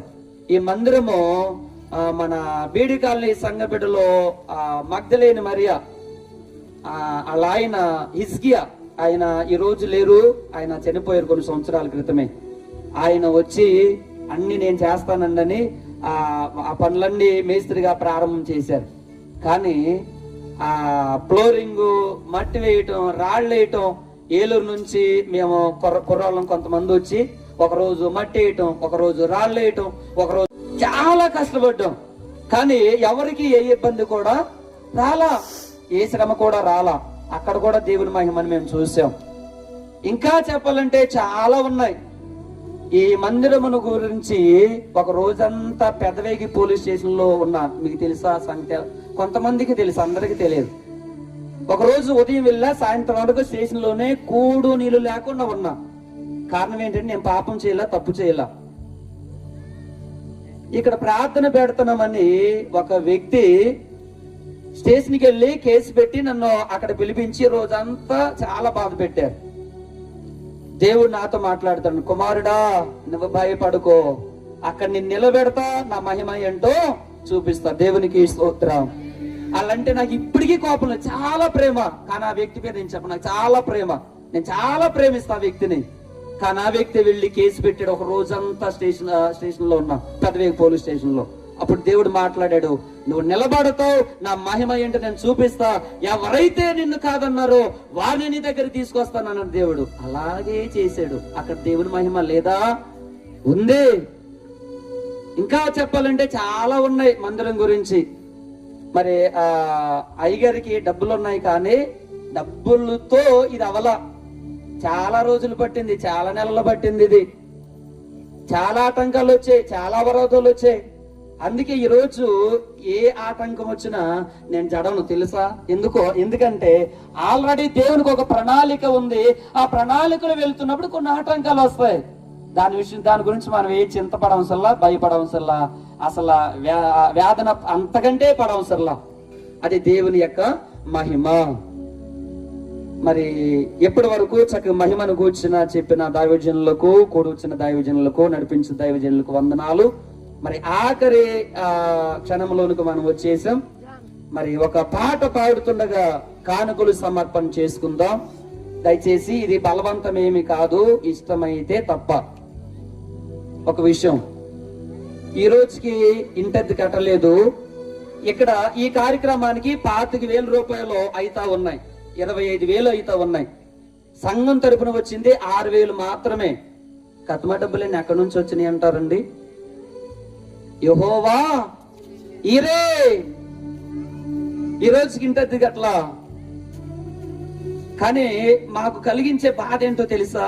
ఇంత చేస్తున్నామా, ఇంత కష్టపడతామా? మా సంఘంలో కొంతమందికి ఈ అయ్యగారిలా చిన్న చూపు అన్నమాట. ఈ అయ్యగారిలా, ఏ అయ్యగారిలా తెలుసా? వాళ్ళకి కూర్చొని వాక్యం చెప్తా, జాగ్రత్తగా వినండి. అలాంటి వాళ్ళు పెద్దోళ్ళు, అలాంటి వాళ్ళు గొప్పోళ్ళు. నడుముంచి ఒళ్ళొంచి అడుగడుగున సంఘం ఏం చేస్తుంది, బిడ్డలు ఏం చేస్తున్నారు, వాళ్ళ కోసం ప్రార్థన చేసే వాళ్ళు గొప్పోళ్ళు కాదు. ఇది బాధతో చెప్తున్న ఈ మాట.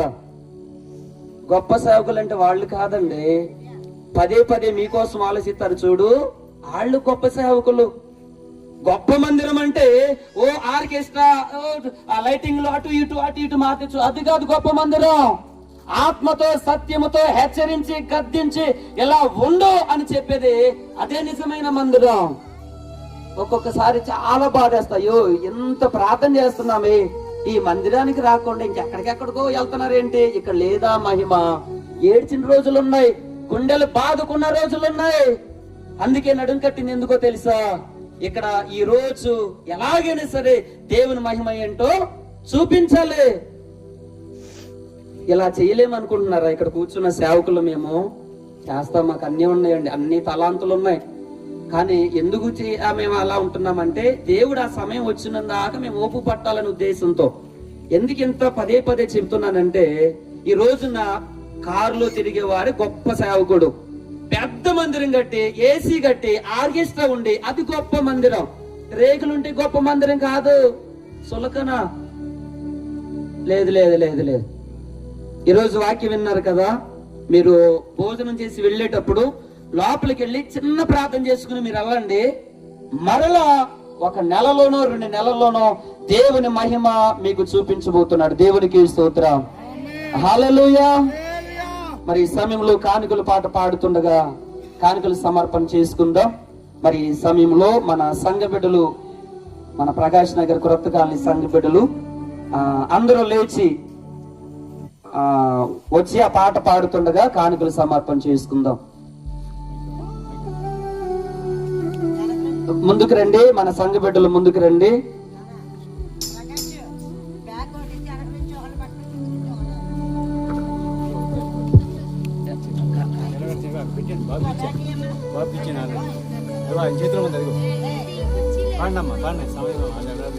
మరి అందరం మన ప్రకాష్ నగర్ సంఘ బిడ్డలందరూ నుంచొని మరి కానుకల పాట పాడుతుండగా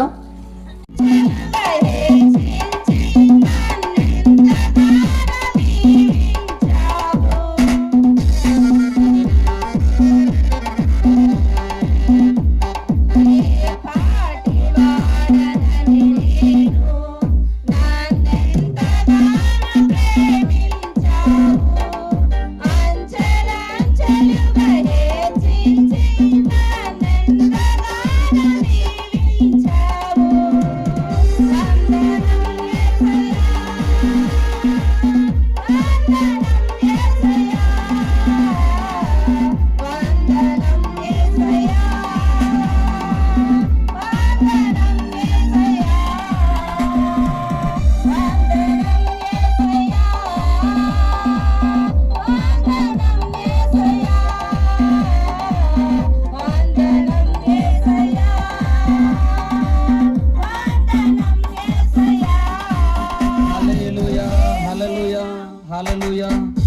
చక్కగా పాడి వినిపించిన సంఘానికి వందనాలు.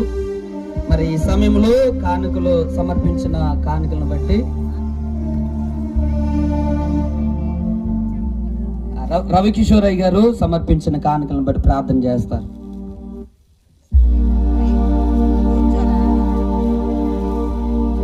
మహాపరిశుద్ధుడైన పరలోకమందున మా గొప్ప తండ్రి, నీ ఘనమైన శ్రేష్టమైన అమూల్యమైన నామమునకు వందనాలు స్తోత్రాలు.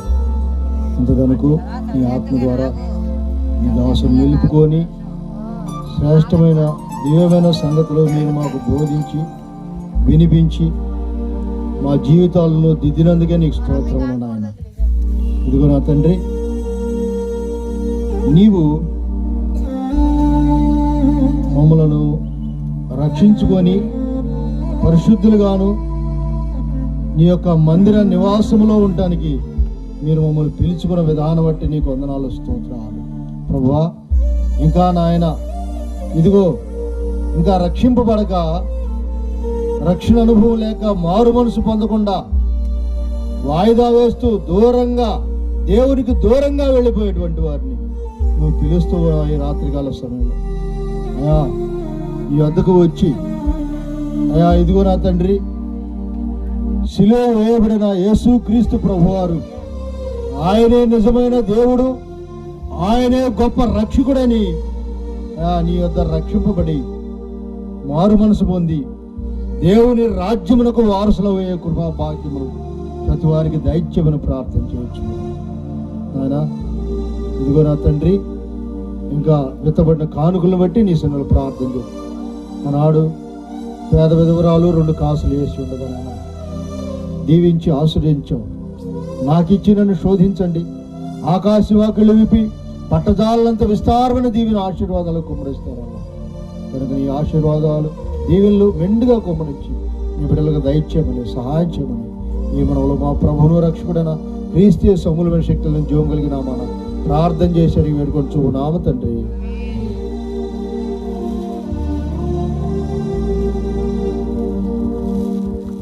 మరి కానుకల కొరకు ప్రార్థన చేసిన దైవజనులకు వందనాలు. మరి ఇప్పుడు మన మధ్య కొన్ని గిఫ్ట్స్ ఉన్నాయి. ఈ గిఫ్ట్స్ ఏంటంటే, మేము సంఘంలో బైబిల్ క్విజ్ పెట్టాం. క్విజ్ పెడితే వాటిల్లో చక్కగా విజయాలు పొందిన వారు ఉన్నారు. దేవుడు మంచి గిఫ్ట్లు వారికి తెచ్చారు. అలాగే కంటత వాక్యం చెప్పిన బిడ్డలు ఉన్నారు, వాళ్ళు కూడా దేవుడు మంచి గిఫ్ట్స్ తెచ్చాడు. అలాగే ఒకసారి గేమ్స్ పెట్టాం, లెమన్ స్పూను, సూది దారం, కుర్చీలాట, వాళ్ళు కూడా గిఫ్ట్స్ తెచ్చాం. మరి ఈ సమయంలో అవి ఇస్తుండగా ఆ పేర్లు చెప్పేవారు త్వరగా రండి. మొదటగా మన మహిమమ్మ, 2 మన చిన్న సువార్తమ్మ, 3 మన సుధమ్మ. ఇప్పుడు చెప్తున్నాను. మరి ఈ సమయంలో మన మహిమమ్మ దేంట్లో విజయం అంటే, పరిశుద్ధ గ్రంథంలో గడ్డి మేసిన రాజు అంటే జవాబు చెప్పారు. అందు గురించి దాని గురించి బుర్ర బద్దలు కొట్టుకొని బైబుల్ అంతా చదివి మరి చెప్పారు. అందు గురించి వారికి ఒక గిఫ్ట్ తేవటం జరిగింది. మరి ఈ సమయంలో రవికిషోర్ గారు వచ్చి ఆ గిఫ్ట్ ను వారు అందిస్తారు.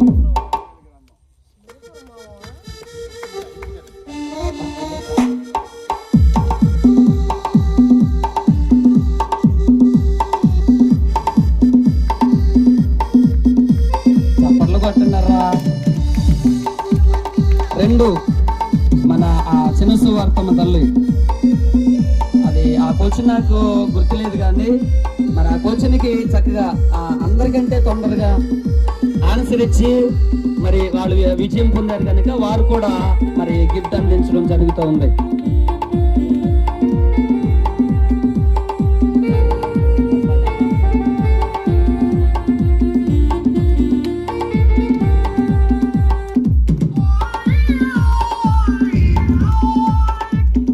మూడవ గిఫ్ట్, పరిశుద్ధ గ్రంథంలో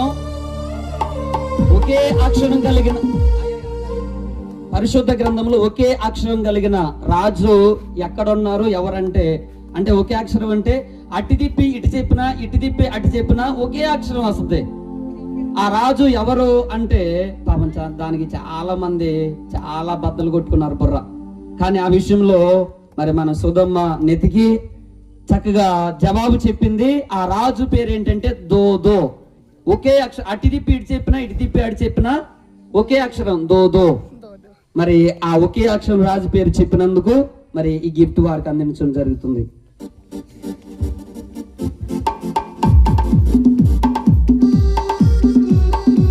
ఆ కంటత వాక్యాలు లావణ్య,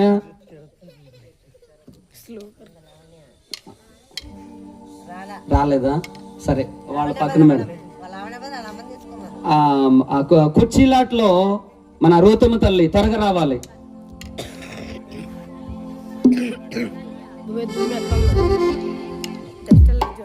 లల్లి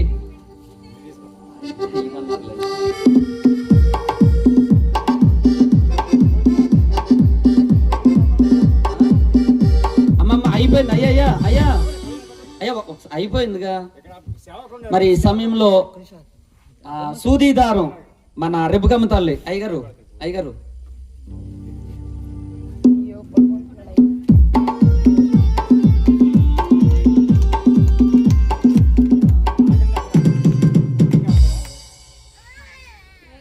లెమన్ స్పూన్ మన కృష్ణవేణి గారు. అమ్మ రండి, త్వరగా రండి. సరే, ఎవరికంటే ఇవ్వండి.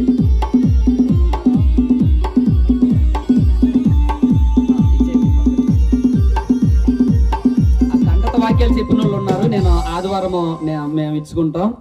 మరి ఈ సమయంలో ఇక ఆఖరి మందిరం ద్వారా ఏమైనా కార్యాలు పొందుకున్న వారు ఒక్కరుంటే ఒక 2 మాటలకి చెప్పి వెళ్ళిపోండి. ఇక భోజనాలు స్టార్ట్ చేసుకుందాం. మన కొర్నేలు గారు కూడా చెప్తే చాలా బాగుంటది. ఒక 2 మాటలు, మందిరం ద్వారా 2 మాటలు. దేవుని నామానికి వందనాలు, అయ్యగారు అందరికి వందనాలు, సంఘ బిడ్డలందరికి వందనాలు. నాకు మధ్యాహ్నం ప్రార్థన అయితే జరుగుతుంది. నేనైతే మరి వెళ్ళలేకపోతున్నానని ఎంతో బాధపడ్డాను. అసలు అయ్యగారి దగ్గరకు వచ్చి నడు నొప్పి వచ్చేస్తున్నాయా, నేనైతే రాలేకపోతున్నానంటే ప్రార్థన చేశారు. అసలు టాబ్లెట్ వేసుకున్న అంత త్వరగా తగ్గదేమో, కానీ తను తగ్గి ఇక్కడ రావడానికి దేవుడు ఏర్పాటు చేసిన కూడుకులో కూడా నన్ను ఉంచినది. ఇదేనండి నా సాక్ష్యం.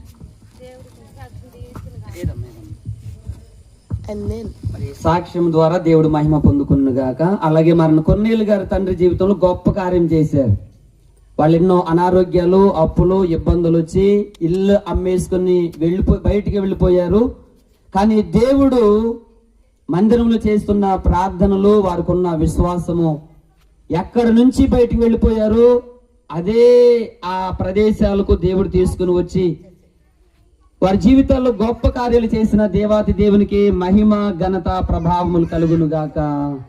ఆమేన్. ఇక ఆఖరి ప్రార్థన, వందన సమర్పణ. మరి ఈ సమయంలో ఇప్పటి వరకు చక్కగా అధ్యక్షులు ఉండి నడిపించిన అనిలయ్య గారికి నా వందనాలు. మరి చక్కని వాక్య పరిచర్య చేసిన మన మినిస్ట్రీ వ్యవస్థాపకులకు వందనాలు. మరి ప్రార్థనలో పాలు పంపులు పొందిన రవికిషోరయ్య గారికి వందనాలు. మరి చక్కని వాయిద్యాన్ని అందించిన ఆ సహోదరులకి వందనాలు. అలాగే మరి ఇలా చేద్దాము అని సంఘంతో మాట్లాడినప్పుడు చేద్దామయ్యా అని ముందుకు వచ్చిన సంఘ బిడ్డలకు వందనాలు. మరి రోజు పరిచర్య మరి ప్రారంభం నుంచి ఇప్పటి వరకు చేస్తున్న బిడ్డలందరికీ వందనాలు. మరి ముఖ్యంగా వెంకట్కి మరీ వందనాలు. ఎందుకనంటే ఉదయం నుంచి మధ్యాహ్నం నుంచి విన్నంటే ఉండి ఆ పని ఈ పని ఆ స్టేజి బల్లలో వేయటం, అది కట్టడం, పైకెక్కి ఆ సిలువుకు లైట్లు పెట్టడం, ఈ లైట్లు పెట్టడం, మరి వెంకట్ చేసిన పరిచర్యకు వందనాలు. మరి మన అందరికీ చక్కగా రుచికరంగా దీవెనకరంగా మంచి ఆహారం తయారు చేసిన పెద్దరాజు గారి తండ్రి గారికి, కృష్ణవేణి గారికి, సహకరించిన బిడ్డలందరికీ నా నిండు వందనాలు తెలియజేస్తూ ఉన్నాం. మరి ఇక్కడ చేరిన మీ అందరు కూడా, మా పిలుపు మేరకు వచ్చిన మీ అందరు కూడా మా నిండు వందనాలు తెలియజేస్తూ ఉన్నాం. మరి ప్రభు చిత్తమైతే, దేవుని రాకడ ఆలస్యమైతే వచ్చే సంవత్సరం ఇంతకన్నా ఘనంగా మనం ఏర్పాటు చేసుకునే కృప దేవుడు మనందరికీ అనుగ్రహించును గాక. ఆమేన్. ఆఖరి ప్రార్థన, దీవెన ఆశీర్వాదములు. మరి ఆఖరి ప్రార్థన ఏం చేస్తాను, దీవెన దైవజనులు ఇస్తారు. పరిశుద్ధుడా, మహాగణుడా, ప్రేమ కలిగిన యేసయ్య, మీ పరిశుద్ధ పాదములకు వందనాలు, స్తుతులు, స్తోత్రాలు చెల్లిస్తున్నాం. అయ్యా ఈ మందిర వార్షికోత్సవ ఆరాధన అయ్యా ఇంత దీవెనకరంగా ఆశీర్వాదకరంగా జరిగించిన గొప్ప దేవుడా, మీకు మాత్రమే మహిమ కలగాలి మా ప్రభువా. మేమైతే వట్టివారమయ్యా, మట్టివారమయ్యా, మా వల్ల అయితే ఏమీ కాదయ్యా. కానీ మేము ఊహించలేని విధముగా మీరు జరిగించారు మా తండ్రి. అయ్యా లోపల పెట్టాలనుకున్న వాతావరణం బట్టి వాతావరణం అనుకూలింప చేసావు. బయట కింద పెట్టాలనుకున్నావు, గొప్ప స్టేజ్ చేసావయ్యా. చక్కని ఆర్కెస్ట్రా ఇచ్చావయ్యా, చక్కని భోజనాలు ఏర్పాటు చేసావు తండ్రి. అనేక మందిని తీసుకొచ్చినందుకు మీకు వందనాలయ్యా. అలాగే అయ్యా మీ దాసులను ఎత్తుపట్టి శ్రేష్టమైన మాటలు నేను ఇక్కడ ఉంటాను అనే రోడ్డుపరిచిన అయ్యా ఇదిగో మీ దాసులను బట్టి మీకే స్తుతులు స్తోత్రాలు చెల్లిస్తున్నామయ్యా. అయ్యా ఇదిగో మీ దాసులను ఇంకా ఎత్తుపెట్టండి, అనేక ప్రదేశాల్లో మీరు వాడుకొని అడుగుచున్నాం అయ్యా. మా మినిస్ట్రీకి వ్యవస్థాపకులుగా ఉంటూ ఉండగా మా దేవా అయ్యా ఇంకా మీరు బలపరిచి మా తండ్రి అనేక చోట్ల మందిరాలు కట్టబడడానికి మీ కృప చూపించండి యేసయ్యా. ఈ యొక్క పరిచర్యలో పాలి భాగస్తులైన బిడ్డలందరినీ దీవించండి. ఇప్పటి వరకు అధ్యక్షతో నడిపించిన అనిలయ్య గారి కుటుంబాన్ని కూడా మీరు జ్ఞాపకం చేసుకోండి అయ్యా. ఇంకెవరినైనా మీ మరిచి ఉంటే ప్రతి ఒక్కరు మీరుగా జ్ఞాపకం చేసుకోండి. మీ నామమునికే మహిమ ఘనత ప్రభావం మీరే పొందుకోమని యేసు పరిశుద్ధ నామములో అడిగి వేడుకొనుచున్నాము తండ్రి, ఆమేన్. పరలోకమందున్న మా తండ్రి, మీ నామము పరిశుద్ధపరచబడును గాక, మీ రాజ్యము వచ్చును గాక, మీ చిత్తము పరలోకమందు నెరవేరునట్లు భూమి యందు నెరవేరును గాక. మా అనుదిన ఆహారం నేడు మాకు దయచేయము. మేడల అపరాధము చేస్తున్న వారిని మేము క్షమించిన ప్రకారం మా అపరాధం మీరు క్షమించము. మమ్మ శోధంలోనికి తేక దుష్టుని తప్పించము. రాజ్యము శక్తి మహిమ నిరంతరం నీవైనావు తండ్రి, ఆమేన్. ప్రభు యేసు రక్తమే జయం, అపవాది క్రియలకు లయం. ప్రభు యేసు రక్తమే జయం, అపవాది క్రియలకు లయం. ప్రభు యేసు రక్తం సంపూర్ణ విజయం, అపవాది క్రియలకు అనంత నాశనం కలుగును గాక, ఆమేన్. మన పరమ తండ్రి అయిన దేవుని ప్రేమ, లోకరక్షకుడిని యేసుక్రీస్తు వారి కృప, పరిశుద్ధాత్మ యొక్క అన్యోన్య సహవాసము సమాధానము జరిగించిన ఈ ప్రతిష్ఠిత వార్షికోత్సవ ఆరాధనకును శ్రేష్టమైన మాటలు చెప్పిన దాసుని కుటుంబానికి ఇక్కడ చేరిన మా అందరికి దేవుని కృప తోడయుండి కాచి కాపాడును గాక, ఆమేన్. తండ్రి కుమార శుద్ధాత్మకును తగు స్తుతి మహిమలు కలుగు గాక, ఆదిలో ఎప్పుడు ఎల్లప్పుడు అయినట్లు యుగములు అవును, ఆమేన్. తండ్రి కుమార శుద్ధాత్మకును తగు స్తుతి మహిమలు కలుగు గాక, ఆమేన్. ప్రభు యేసు నామములో మీ అందరికి వందనాలు. మరి ఏలూరు మన తల్లి సంఘంలో నుంచి వచ్చిన సంఘ బిడ్డలందరూ కూడా నా నిండు వందనాలు. మరి ఈ సమయంలో గ్రామస్తులైన వారందరికీ మనవి, మరి అందరి కొరకు ఏర్పాటు చేయబడిన ఆహారం ఉంది కనుక మరి ఉదయము కుటుంబాల సమేతంగా రండి అని మేము ఆహ్వానం పలికాం. దయచేసి ఇప్పుడు భోజనాలు జరుగుతున్నాయి కనుక ప్రతి ఒక్కరు కూడా చిన్నలు పెద్దలు మీ కొరకు ఏర్పాటు చేయబడిన భోజనాన్ని తిని వెళ్ళవలసిందిగా ప్రభు నామంలో మనం చేస్తున్నాం. ఇక్కడ భేదమేమి లేదు.